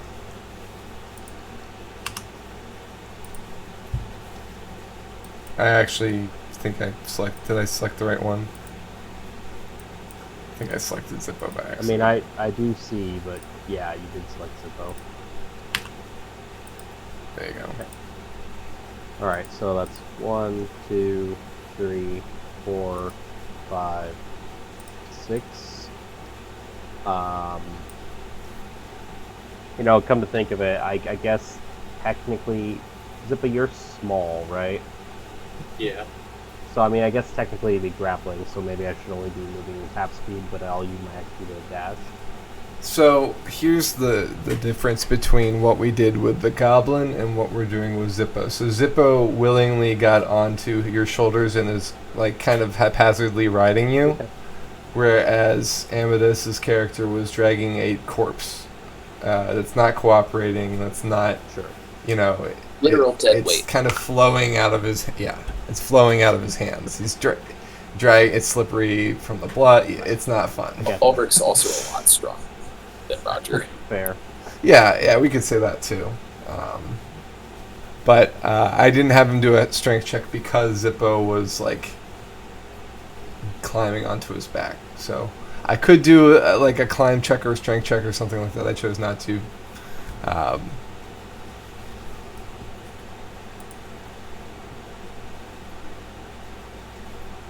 I dropped, but obviously I used a dash, and that was my turn. Okay. Roger. All right. I'm going to bank on him thinking he shot this guy.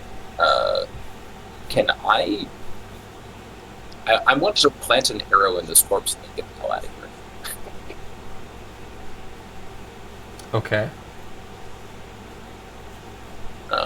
So should I roll like a deception check? Yeah, let's do that. 17. Duly noted. I'll go down an arrow, and then I'm going to double move down the hallway, get the hell out of here.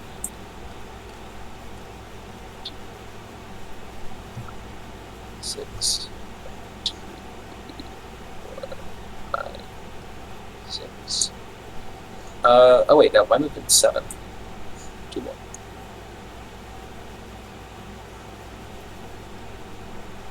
Alright, and that's my turn.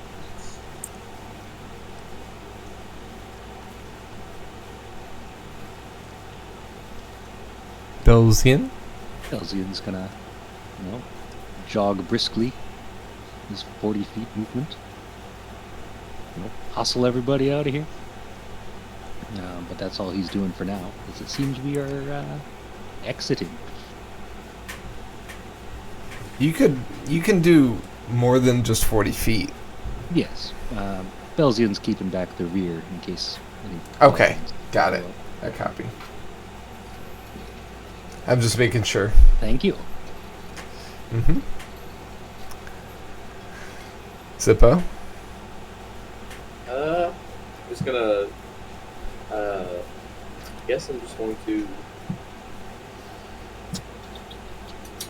I'll just keep ready in the Eldritch Blast for if I see a goblin, and yeah, that's it. If I see a goblin, let's get an Eldritch Blast.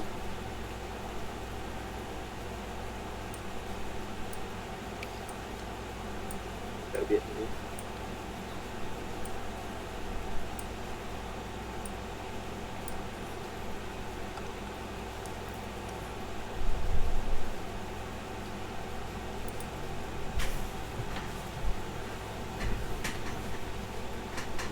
They got Wentley, says a goblin from way back. Belzian. Look, there's some drag marks. Let's go find them.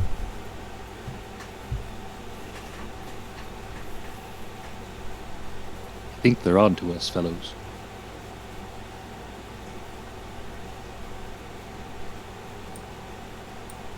This is definitely not going as planned. Zippo, you see a goblin come out of a passage to the right up ahead. He's looking at the goblin that Roger laid down. Since he's the first goblin you see, that activates your ready to action. Yeah. 11 probably misses. It does, indeed. Sad. The Eldritch Blast soars past.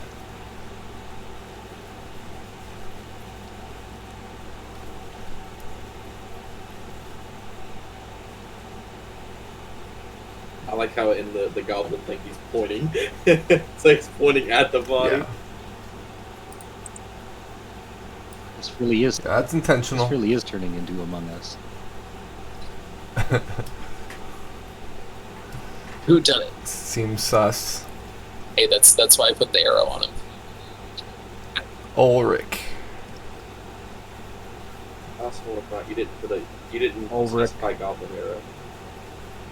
We've Understand taken arrows from him. Say that again, I Orrak? was just saying, you're saying it's Ulrich's turn, so Ulrich is Yes. understands that things are going down behind him, but he's going to keep going. So that'd actually be one diagonally. Yeah. 3, 4, 5. Just making all those diagonally.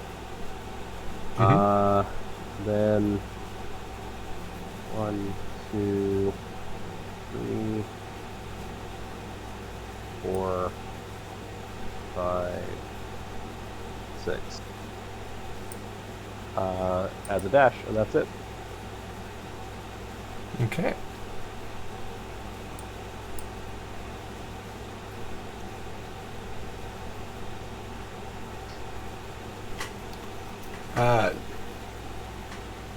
Jordan and Yarvik at this point can see the light of the passage that we first entered this area, as well as the door here. So they're going to make their way there. 1, 2, 3, 4, 5, 6, 7, 8. So they'll be here.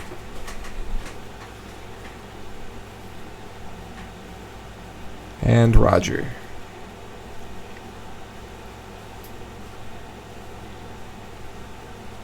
You're muted, sir.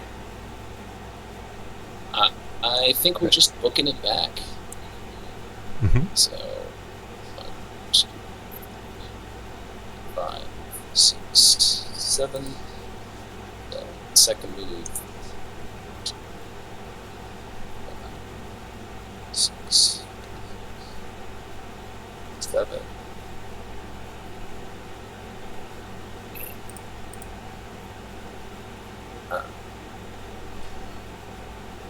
Now's a good time to hide. Yes. Okay, so what's the plan? I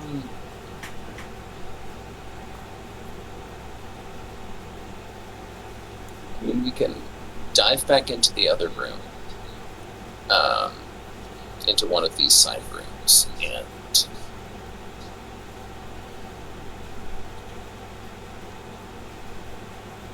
maybe try and convince the goblins that we went into the Great Hall. Was the doors open?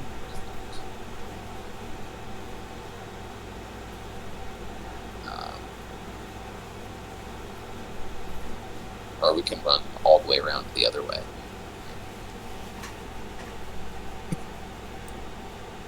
Or we could drink our potions of invisibility and just sit still.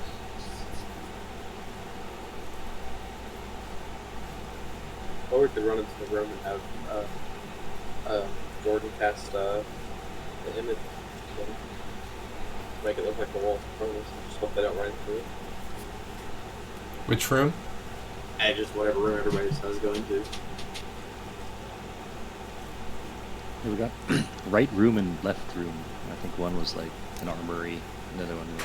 So, yeah, there's one's armor, one's weapon. You have the room to the to the scaffolding. You have the room to the entrance. You have rooms that goblins may be still sleeping into the left, as well as that broken out sarcophagus. So I was going to mention there is that tube that's open that we could put the illusion of rocks in front of.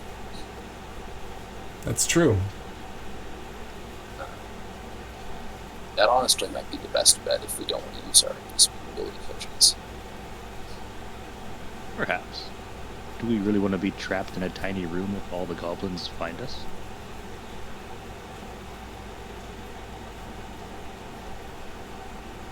If we get trapped in a tiny room, I can just shatter the room on us, and then they'll think we're all dead. And if we live, yay. Yay! I don't think they'll need to think that we're dead because we'll actually be dead. Best way to make them think it is to actually do it. No performance check required. Exactly. We could also run into the sphere of darkness, I think.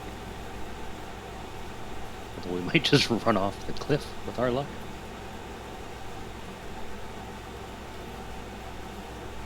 It might be time to fall back and regroup.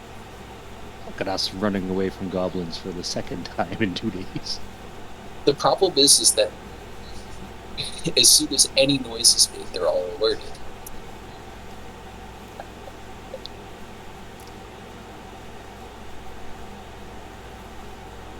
Well, the first time it was whisper, whisper, whisper. They're all alerted. The second time was ah. Clang, clang.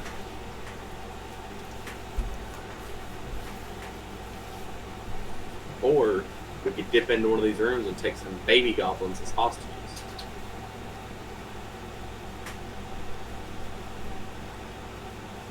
That seems slightly less heroic. I feel like we don't have really a lot of time to talk about these things, though. So Yeah. I think whoever's in an initiative order should just make a decision, personally. They still have an action left. I've only used like action. So Yeah, I think that's the root of the discussion starting is, should I hide now or should I do something else? Yeah, I'm just a killjoy. No, it's good because if we weren't in combat with rounds, I'd be moving things right now, as you've found I've done before. let's take advantage of the fact that that time has stopped here to consider. Frozen in time.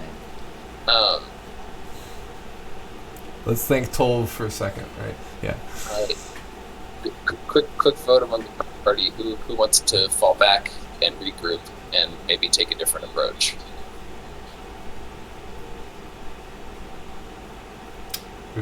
I like how you're having people raise hands when only 3 of you are on video. We're pretty sure Ulrich raised his hand. I'm gonna take unmute to be raised. Yeah, that's Um, fair. so that's Zippo's the only one who wants to stay back, and he doesn't even have his feet on the ground to protest. We will leave Zippo here. Zippo will fight off the incoming horde. The Zerg rush of goblins. In that case, I'm going to use my my last action and run towards these doors here. Try Okay. and 5 to there. Okay. Try and guide people in this direction. I'll wave at or whisper over to Jordan and Yarvik. This way, to the darkness sphere. Yeah, we see it. Okay. That'll be my turn. Belzian. Belzian's running. Let's see. Whoop, over there. Whoop, 40 feet. Is Zippo there? Is Zippo and Ulrich there? Yes. Anyways, I'm just guarding the rear.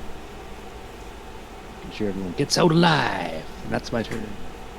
Not very exciting, I know. Zippo? I'm still on the shoulder, so if someone tries to pop out and stop us, I'm gonna just blast them. Okay. Hopefully not miss. I'm right there.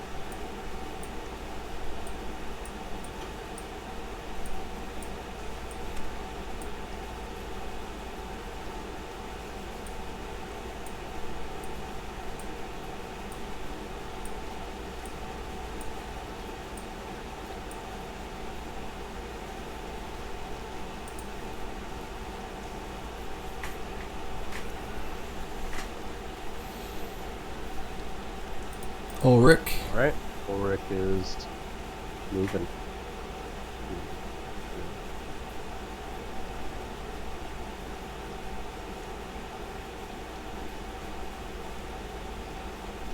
There you go. That is Ulrich's turn.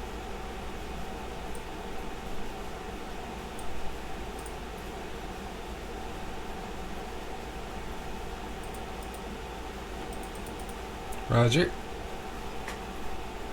I guess we'll go out through these doors into the other room. Okay.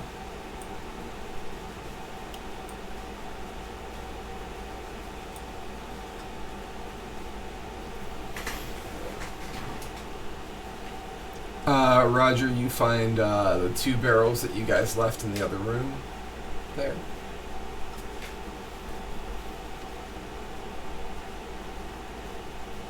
Interesting. Elzian? Whoop. Run. Let's see. I'd probably catch up to everybody. Yeah, these 2 have gone into the room too. Yeah, I'm just doing the same thing I did last time. So 40 feet. Yep. Zippo is readying an Ready in action. action to shoot if one gets close to us now that we're running. Like within, I was gonna say within. I guess I'll do within my line of sight because if I say within Eldritch Blast range, that's 300 feet. So if one of them gets within my line of sight, like it's gonna come towards us, I'm gonna shoot it. Yeah, turn if you're ready. All right. Goblins took their actions. Go ahead, Ulrich. So Ulrich will light a torch as an action. Okay. I suppose that's an action, so I can't throw it as an action now I think about it.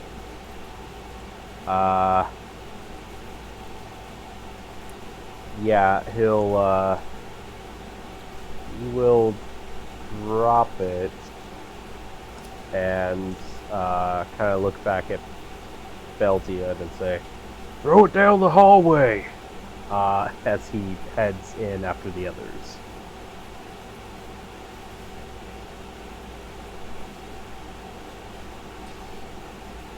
Did Ulrich indicate which hallway? Sorry, I went the wrong direction. Wait. It's okay. Yep. So it was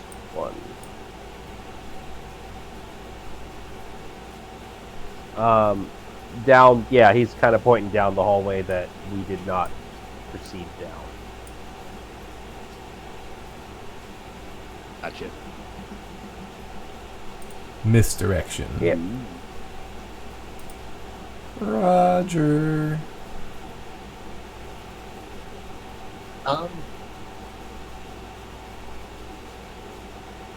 I guess barrel's probably too heavy for me to pick up by myself. I mean, they're things that you could carry without your weapon. In fact, Yarvik and Jordan look like they're ready to pick them up if you want them moved. Let's take the barrels with us.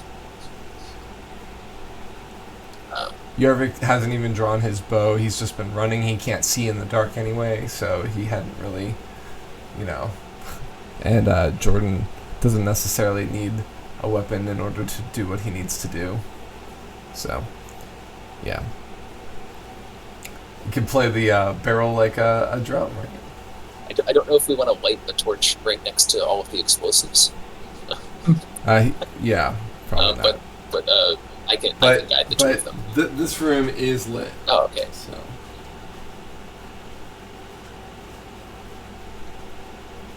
Yeah, we'll take those and get into the sphere of darkness, I guess. There's 2 torches on either side of the front door.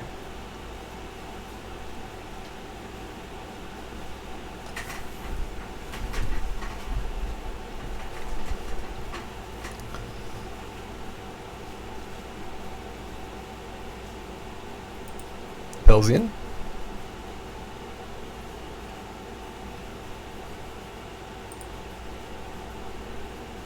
You are muted. Yes. Just as a heads up.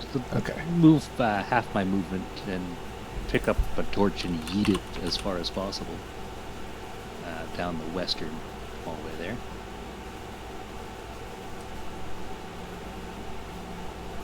And then use the rest of my movement to move toward the door.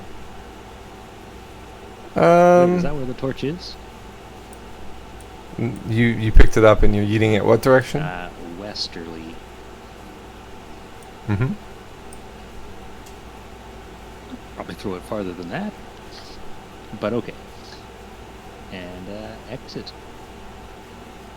Or close to the exit as I can get.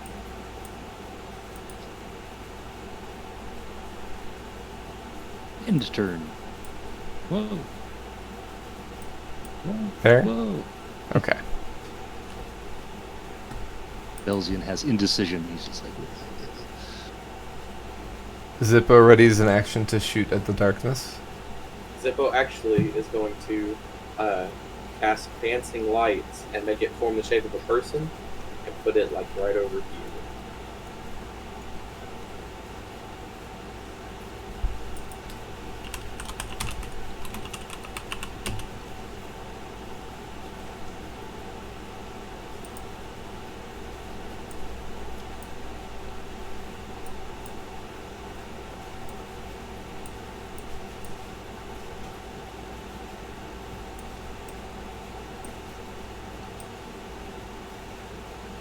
Right there?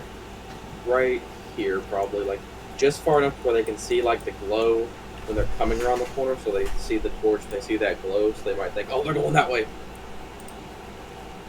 Dancing lights does 20 feet. 120 feet. And you can cast it up to 120 feet, Yeah. but I think it's a 20-foot, 10 Light. foot radius of light. 10-foot.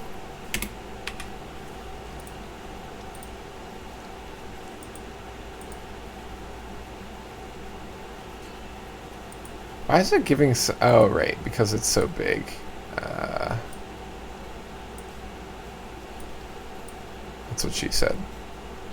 I said that to myself, and then I was like, I should have said that out loud. Alright.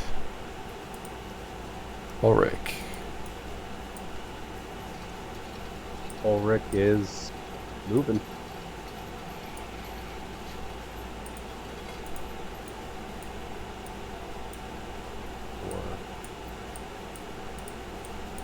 You know, he'll just continue off screen essentially.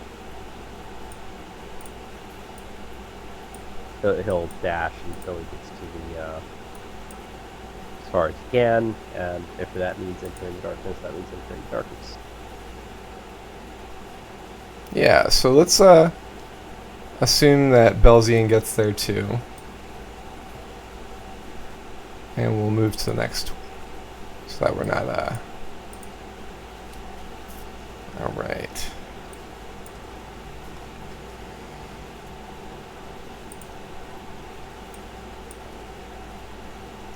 So the darkness is right here. It's about 30 feet from the front of the door. Are you guys all entering the darkness? At this point, I'm going to be stopping initiative just for this, because you guys are far enough ahead of them that they haven't encountered you by the time you have gone through this door. I think we're going into the darkness. Okay.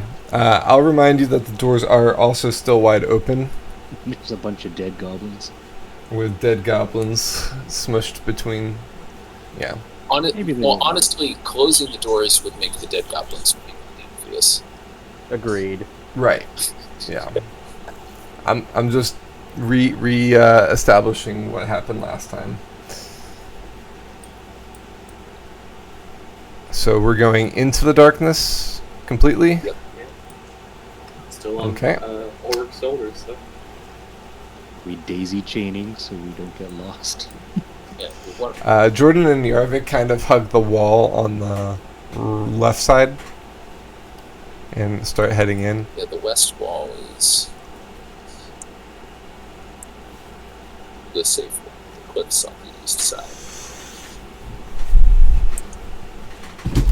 Ouch. We'll just say that Zippo's in there too. Yeah, on Orrak's shoulders still. And then, Bane, what's your, are you going into? Yeah, just hugging the wall. Can't see shit. Roger will stay near the entrance, or I guess, yeah, near the edge of the darkness, listening.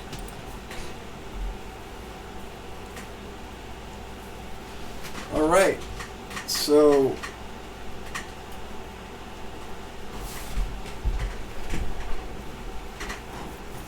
eventually you hear the discoveries of the loosely formed goblin patrol that has been sweeping through the path of destruction that you have wrought on the area. They kind of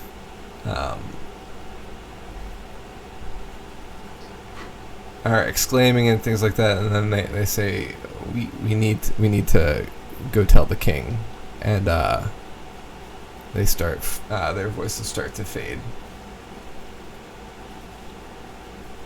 Chasing them, or should we send one or two of us after them invisibly, or should we all go invisibly? Well, except for Yarvik can't go invisible, we only got the 5.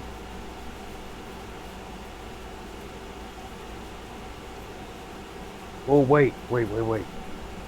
Zippo, how many times can you go into your ring? Once a day. And you already did it, damn it. Yep.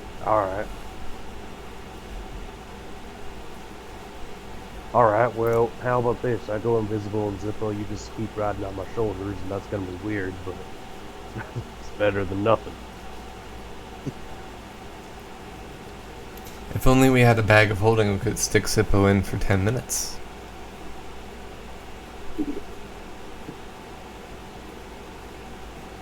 Do you, Jordan? I might. I'm pretty you have a bag confident of you holding? do. Yeah, Zippo, you could go in my bag of holding. That does seem kind of risky, though, because what if you can't hold your breath long enough? As long as I keep this bag open, he should be alright. I'd need to be concentrating on keeping it open, though. When it's laying on the ground, it's fine, but if I'm carrying it, the draw tends to pull closed. Alright. This isn't it. I've invested in a special bag of holding. I'll tell you later. Any chance, because I'm not exactly the sneakiest, any chance I can fit in there?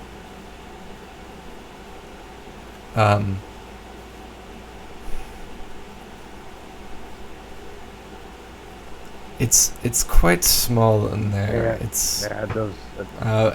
I wouldn't say both of you would be able to, but one person could. So yes, you would be able to fit instead of Zippo, but not both of you. I mean, I gotta say, if you, I would happily go in there, just in case anything goes wrong with breathing. I feel like I got a stronger constitution.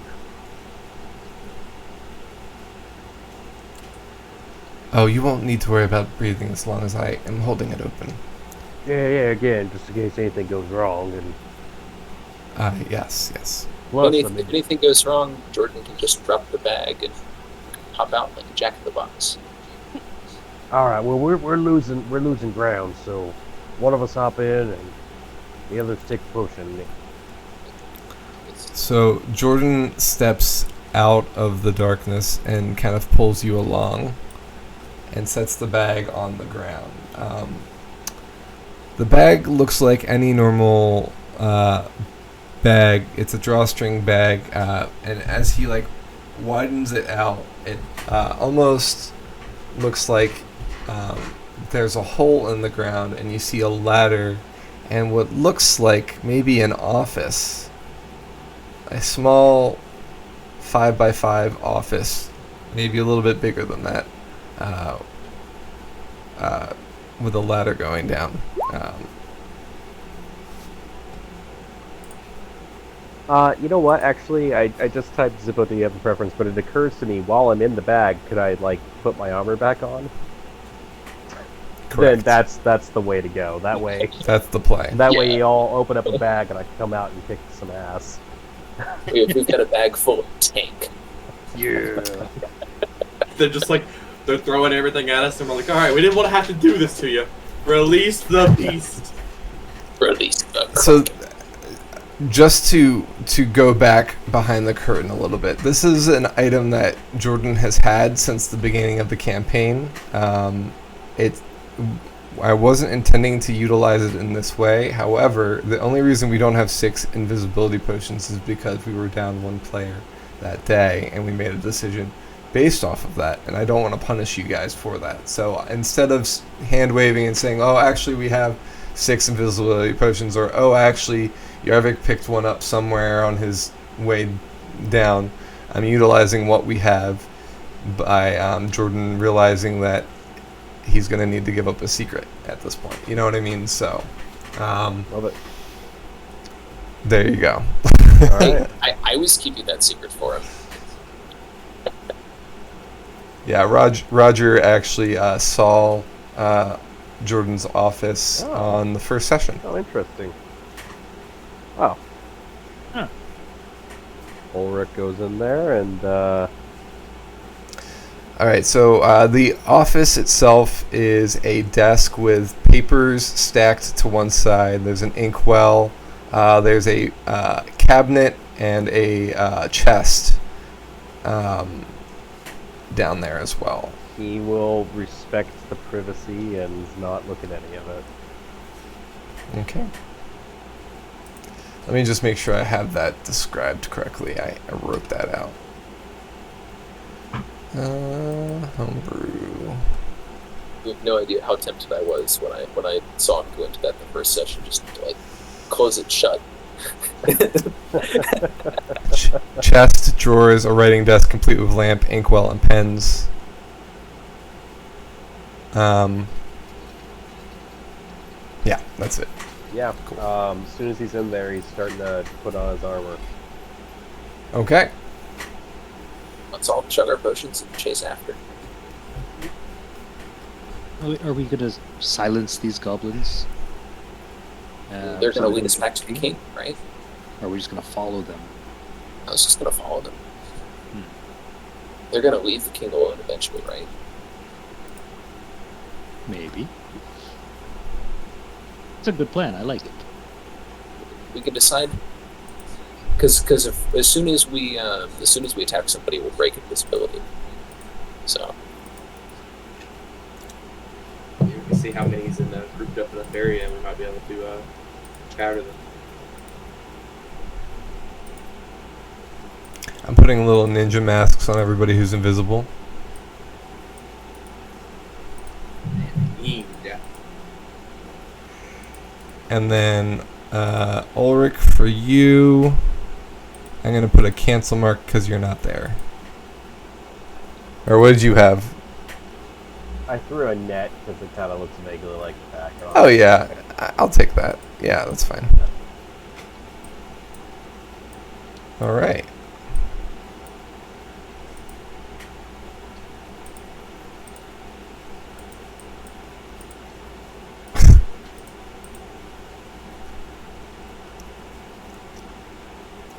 All right, so important question. Are you following them at their pace, or are you sneaking?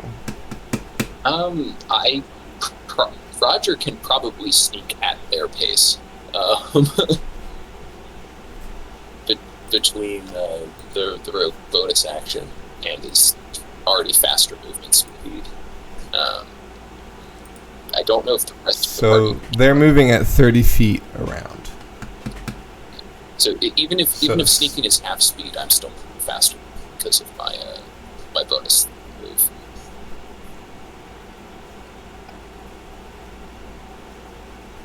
So are you going to kind of follow ahead of the group?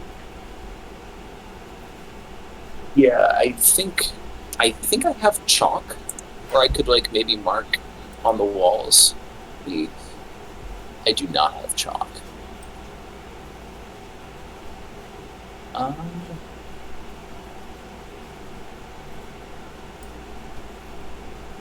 I guess I can drop arrows behind me.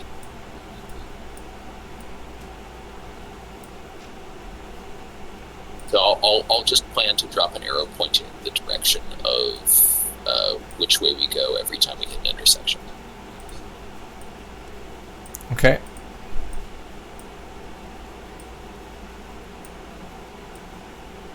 So there is roughly 9 goblins that followed you guys, or we're investigating the area. So I'm gonna kind of do a little bit of theater of the mind, plus adding map details. So the 9 goblins begin moving through. They open the doors to the scaffolding all the way, and 2 goblins post up in the entry chamber. They don't make an effort to close the front doors because of their fallen comrades that are there that they discovered. I'm going to give you guys this one. You guys brought 2 barrels into the darkness. What are you doing with those 2 barrels? Leaving them in the darkness? I don't think they fit in the back of the holding with Orrak, right? I mean, they could, but it would be pretty cramped for him. Yeah. I think He'd be having like stand on them. We're gonna utilize them. You can bring one. Yeah, that's my question. Are you going to be carrying them with you, or are you going to leave them be in the darkness? it will be kind of obvious that we're bringing them with us because we're invisible, right? If we have them in our hands and they're equipped, would they be invisible as well? Yes. Oh, okay, sure. So Belzian will take 1 barrel because I don't think you can carry 2. And the rest. Could we get Yarvik to carry one? You can, or you can leave it. It's your choice. You just have to stay away from open flames. We could just leave one. I say we just leave one, yeah. Take one, Gives leave one. the option of falling back on one if we need to have it. Yeah, like a backup oh no plan. And or maybe destroying that walkway on our way out as things go horribly wrong. Yeah, as they're meant to. Look, we've had a retreat plan every time and it's worked, and we've needed it every time. Yeah, that is, you're not wrong. All right. I just wanted to make sure we had all the pieces in consideration here for mine and your benefit. All right, so the 9 goblins that are going to alert the king begin going down the scaffolding. You had to stay back to watch the front door. Right. 2 others are staying back. Okay. So that's still the 9.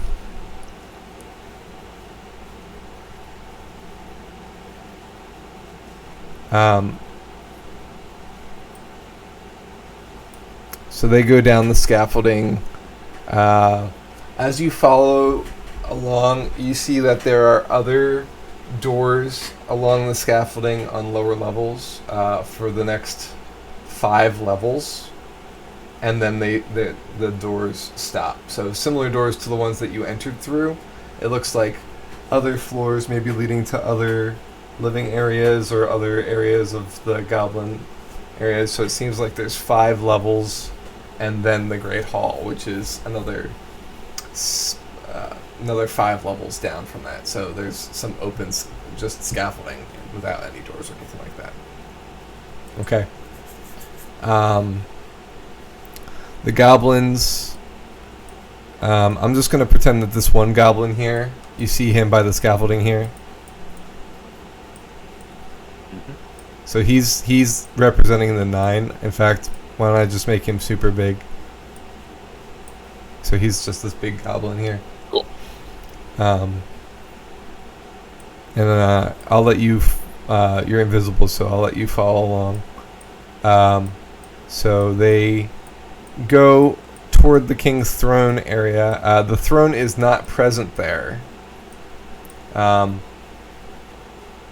And the guards that had been guarding him at the tables are also not there. And the goblins continue farther down that eastern direction. You guys can see this as you're progressing along the scaffolding up high, but and you can also see Amethyst because you can see anything that's invisible, because that's how invisibility works in this setting. Ooh.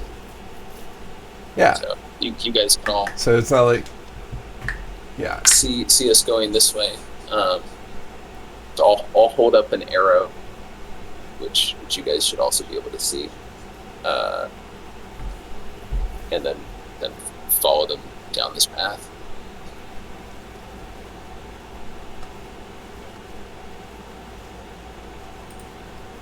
Should have checked this area first. Dang it.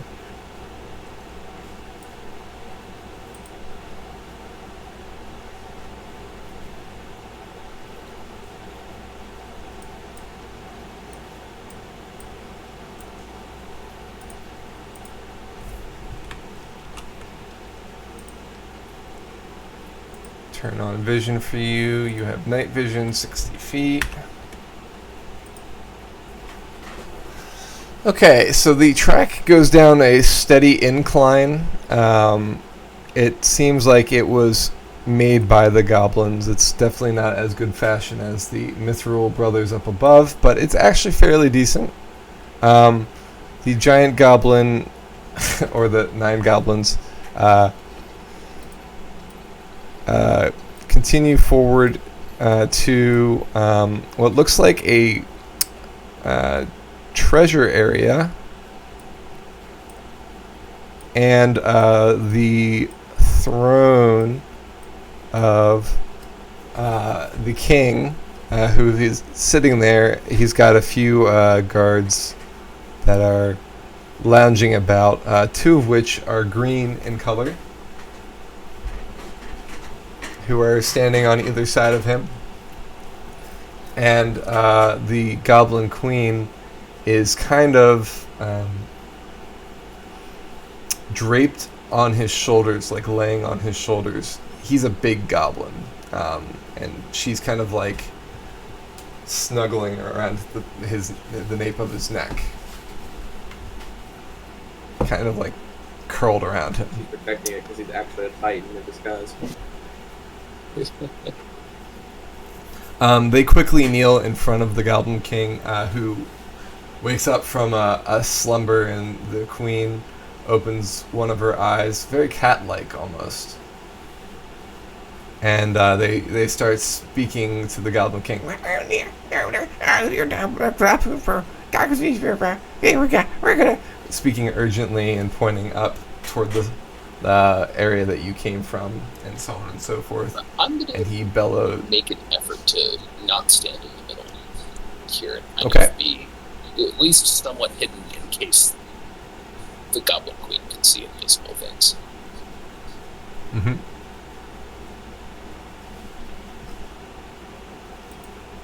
He kind of bellows back in his loud voice.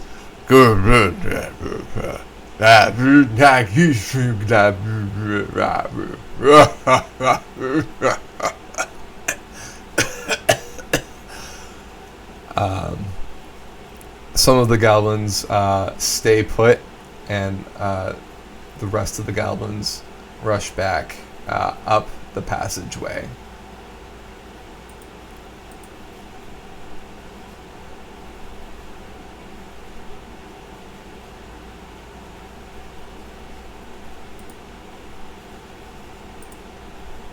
So how many stayed put?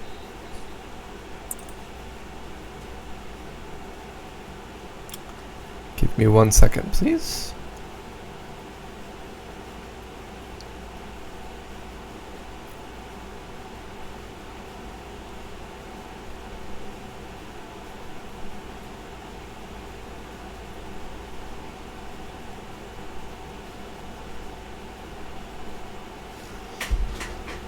Okay.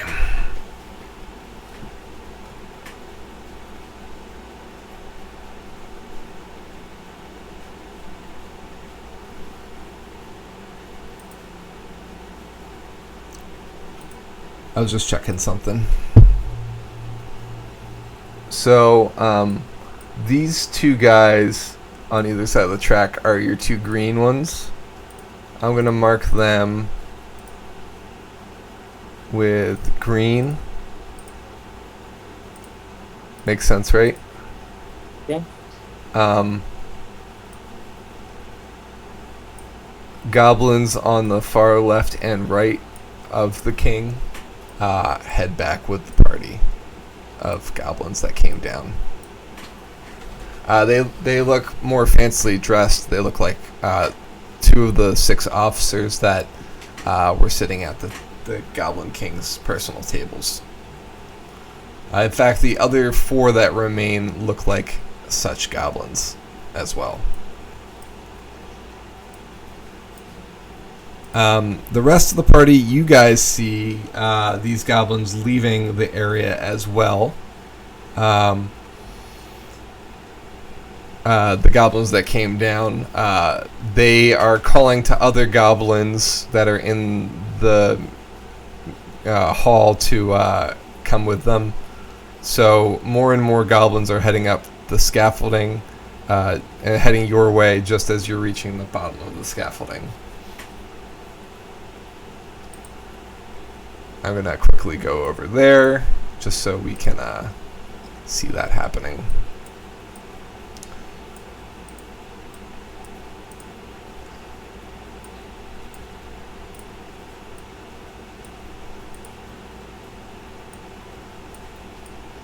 So what are you guys doing as the goblins begin heading down your way? I'd say definitely try to jump to or try to go to the side stealthily out of the way. That way we can kind of not run into any of them. Yeah, just kind of move out of the way. Yeah, let me just move out the way. I don't really want to be in the way here, be a gentleman. Okay, where are you moving out of the way to? If we came off from here, I would try to move. So all the goblins are the ones that are coming are the ones that are like the big goblin, right? Yeah. Consider this to be a group. So it was 9 goblins, and then I'd say another 5 or 6 goblins that are seated at different areas are going to be coming your way from the table areas. I think we should probably try to jump to like right here. Let's see if we can run right here real fast or try to be out of the way of them. Yeah, like in a corner that they're not likely to walk through because they're headed through the scaffolding. Okay.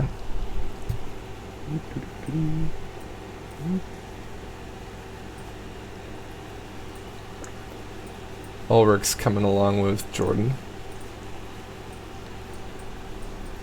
Yes. Yes, Benji, I love you too. You want to play? I'm sorry. I don't have any extra slots in this campaign. Is Alright. Benji one of the king's brothers? Benjamin, yeah. I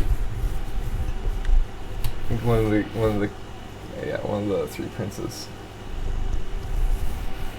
No relation though. Then I guess once we feel like we're safely out of the way of them, we can start heading to where we saw.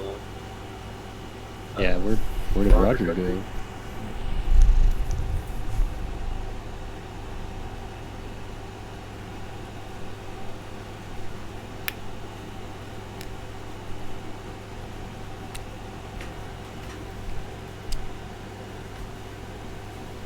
I can't see anything on the map. It's all black. Yeah. I think Because, yeah. So we're going to say that the group is moved over to the other map.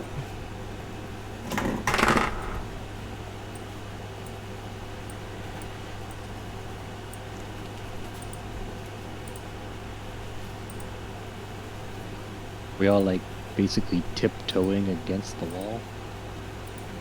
That was my thought process, because they're a lot less likely to run into the wall. I gotta turn vision on. You can see on this map, right? Yeah, you can. Gotta give vision. I wish it would save vision. Yeah.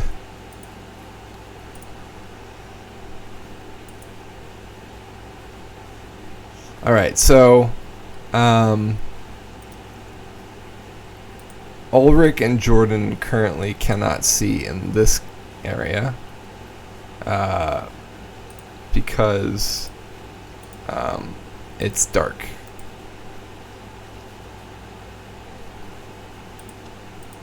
Neither can Yarvik.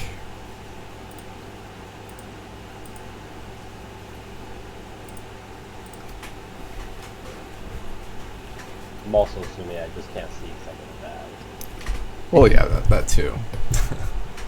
I still see the Great Hall.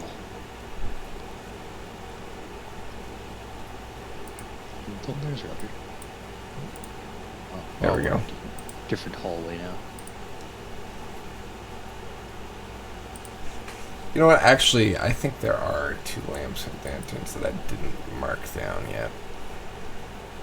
So let's just put some lights.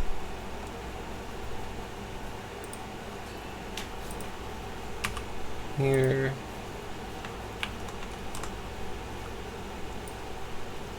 And here.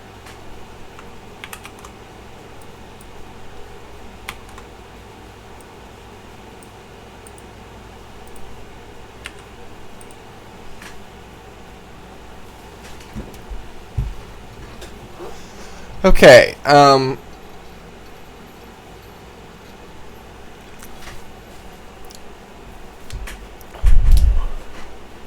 so Amethyst, while the rest of the party's catching up to you,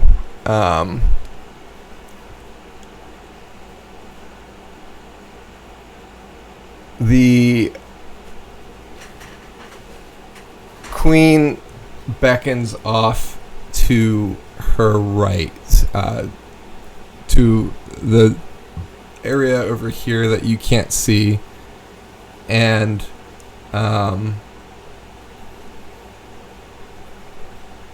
she says in Sylvan, if it's one of them, why don't you change into one of their friends? Yes. And from out of the darkness,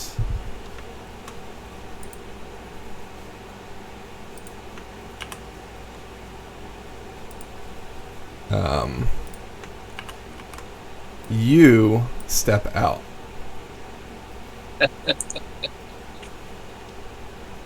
Actually, I'm gonna have to get a new.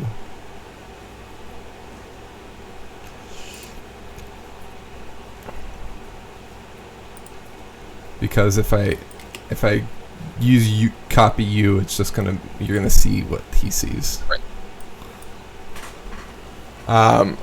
2 of the guards basically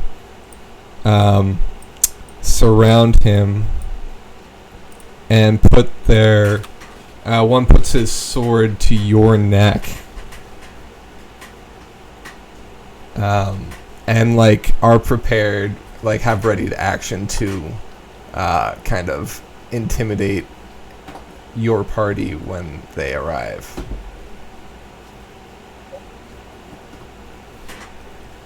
So you guys catch up to him after that happens.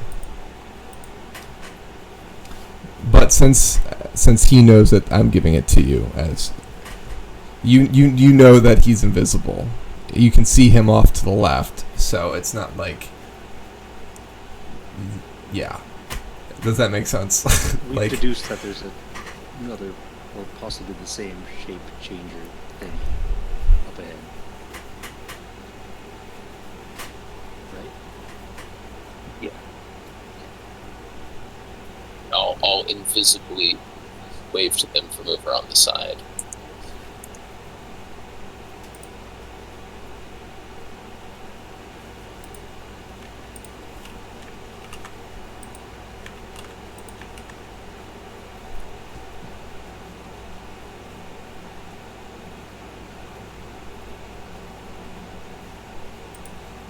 All right. So, what are you guys gonna do? Feel free to move your characters freely at this point. Say, so Jordan and Yarvik still can't see, can they? Like they can see those two lights, but they can't see like where we're at. They now. can see those two lights. That's it. Okay, I'll just tug on them a little bit so they can know to follow me, since they can see me at least a little bit, hopefully. Okay. And then I will have them follow me over to here as stealthily as possible. Roll stealth.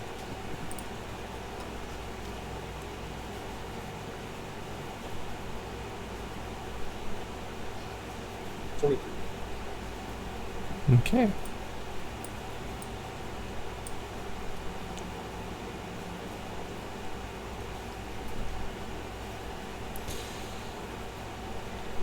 Belzian, what you doing? Belzwood is also sneakily following the wall.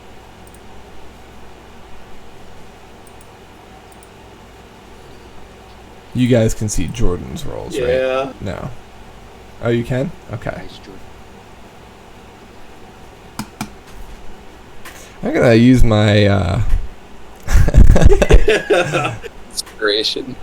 my inspiration. Thank you, Amethyst. To re-roll that. Can't be worse. He's a bard, maybe he's carrying like a drum kit with him. He's also like. Well, I'm walking trying to over keep the this freaking bag bag open. Yeah, there we go. That's better.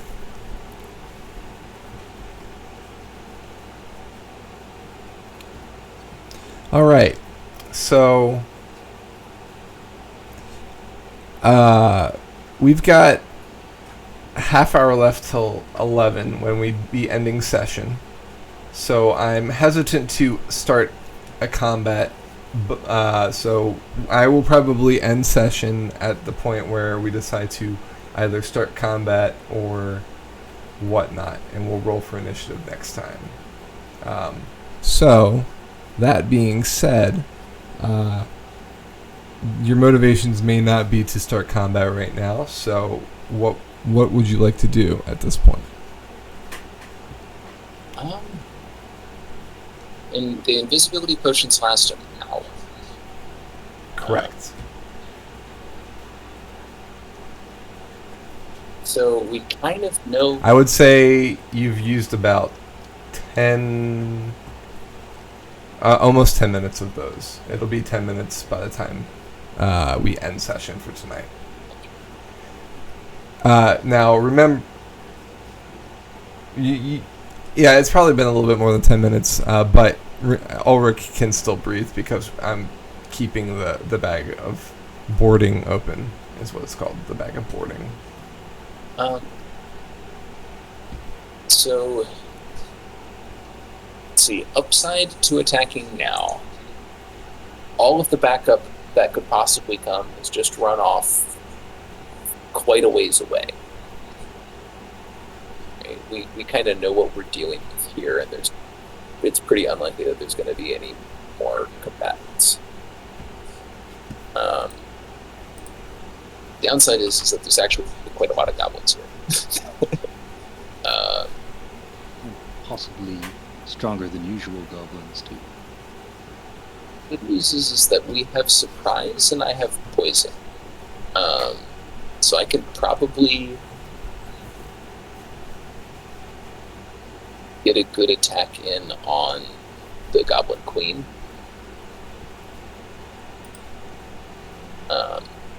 I can't see it, but I'm assuming the king is like at the end of the tracks, like around this area, right? So, if you move up, you're moving. I'm assuming you're moving to Amethyst, right? Yeah, I was thinking 2 amethysts. At least like probably right behind him. So about We're here. like, hey, what's up? So we can strategize at least a little bit. So this is the Goblin King here. I know he's looking like he's large, but he's really medium instead of small. The Goblin Queen I just- kind of like draped on it. Yes. Okay, so if we are planning to attack them, I could always cast Shatter in this area and it'd get this goblin, the Amethyst clone, this goblin, this goblin, this goblin, and then the Goblin Queen and King. All of them shot. It probably won't kill them all, but it will at least hit them. I mean, Roger would like to attack from surprise to get his free crit. So, maybe me attacking should be the signal for you to do that and everybody else to... Yeah, I could do that, or I can just Mind Spike the Goblin King to get him out of the way. It probably won't kill him either, but I'm assuming Wisdom isn't his highest saving throw, so... Whereas Shatter's a con save, and he looks pretty beefy. Like, he looks like a medium goblin, so he's got to be at least a beefy goblin. Yeah. I think like going for hitting the changeling or the doppelganger or whatever it is. Hitting as many of them as possible. Yeah, seems reasonable.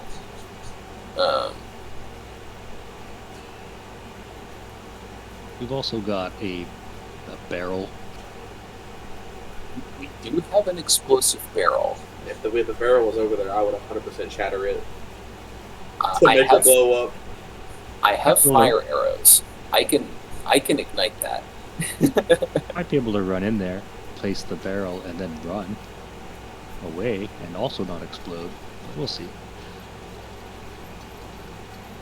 Because I think as soon as I release the barrel, it will no longer be invisible. That's a good assumption.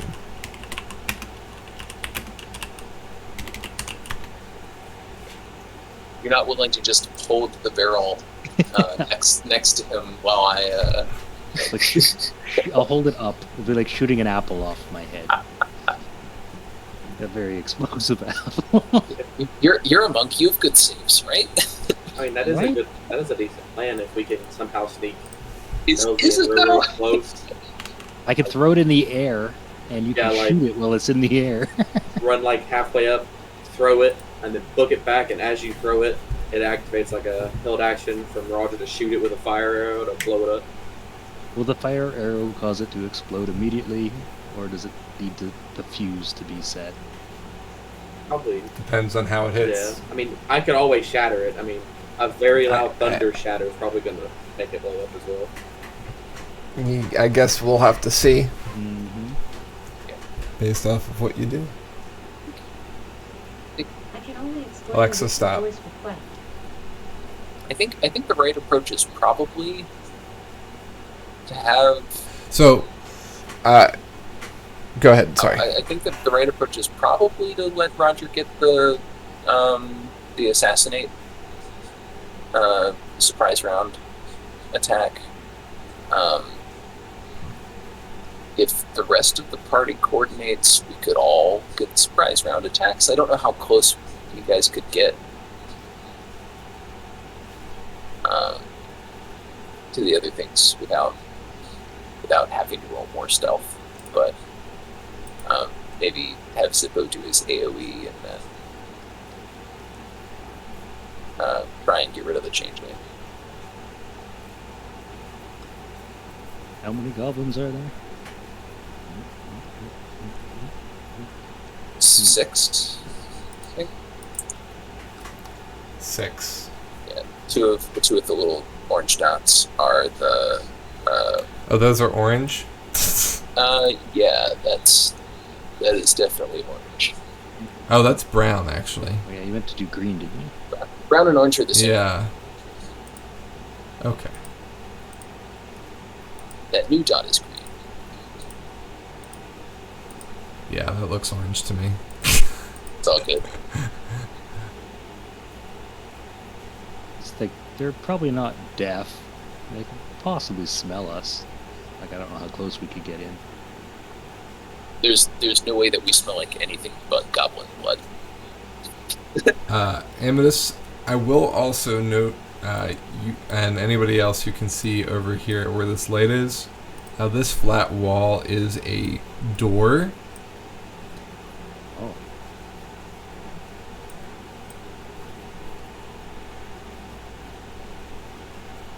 Maybe it's an ensuite bathroom or something.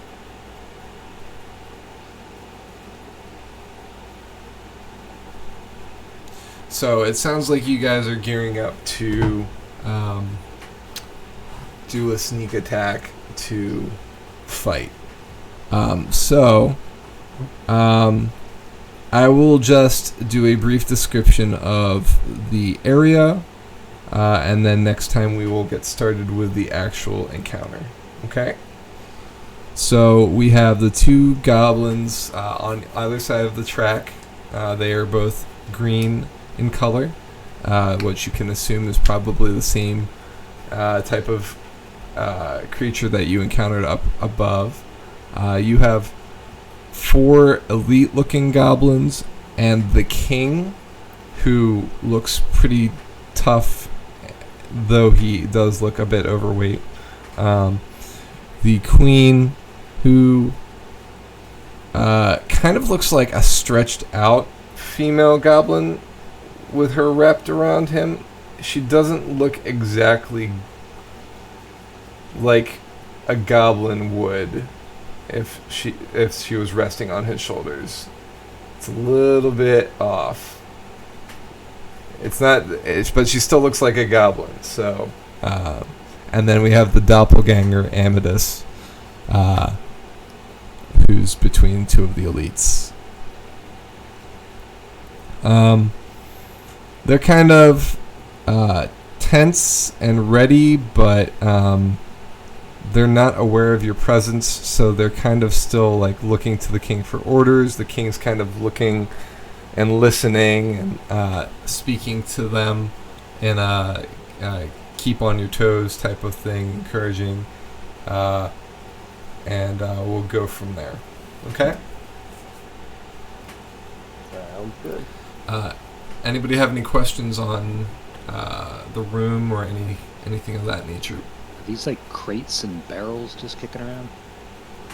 Yeah, so this looks like stuff that was looted from the mines. The chests themselves don't. They look like they're closed, but this looks like kind of like a trove of the Goblin King. Offerings, maybe even.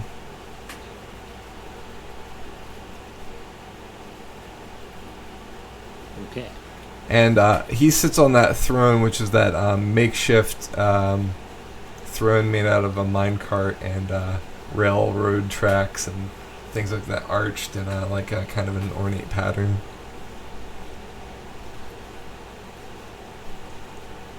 My only worry, and this is more like a statement, is we know she knows magic, so my worry is either she's gonna have like some kind of like auto counter spell or something of that nature. And if that's the case, your boy Zippo about to just run back out this place because he's not doing nothing.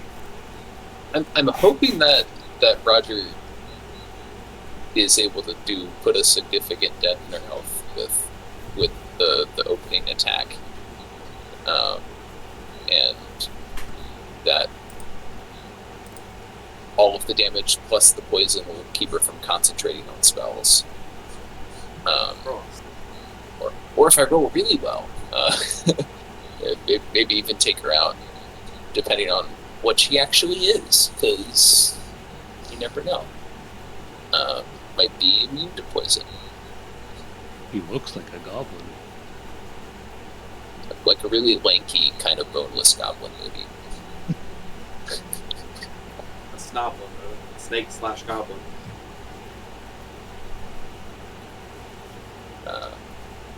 And then hopefully no spellcasters means that we can mop up. Well, I say mop up. There are 8 other combatants, but Yeah, they're not expecting us to just twirl a tank out of a bag at them, though. it's true. To be fair, this tank only has like 18 hit points right now, and no spell slots left, so What do you even have 18 hit points?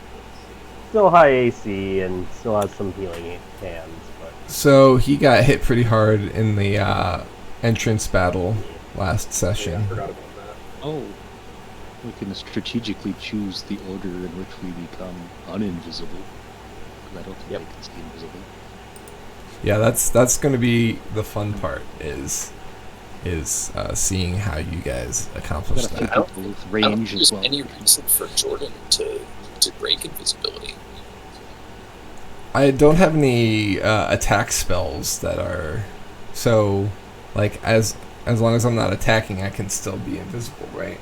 I mean, the bardic music will probably give away your location, but Yeah. We can bottleneck them down the hall.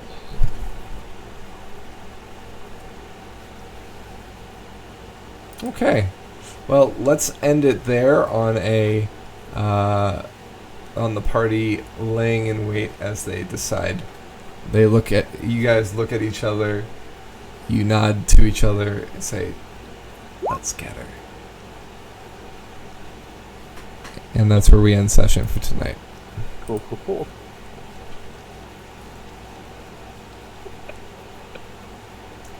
But the "let's get her" carries, and then she looks up and she goes, "There." No, I'm just kidding. All right, so we may or may not be meeting next week, but we're definitely going to be meeting on the 24th of August, which is in 2 weeks, roughly 7 p.m. Eastern Standard Time. We'll see about the 17th if everybody can do it or not. If not, we'll probably do something else. But that doesn't really matter much for you guys out there in Twitchland. Either way, we'll see you next time. And thanks for joining us. Have a great night. Bye, guys. Have a good night. If you missed Twitch.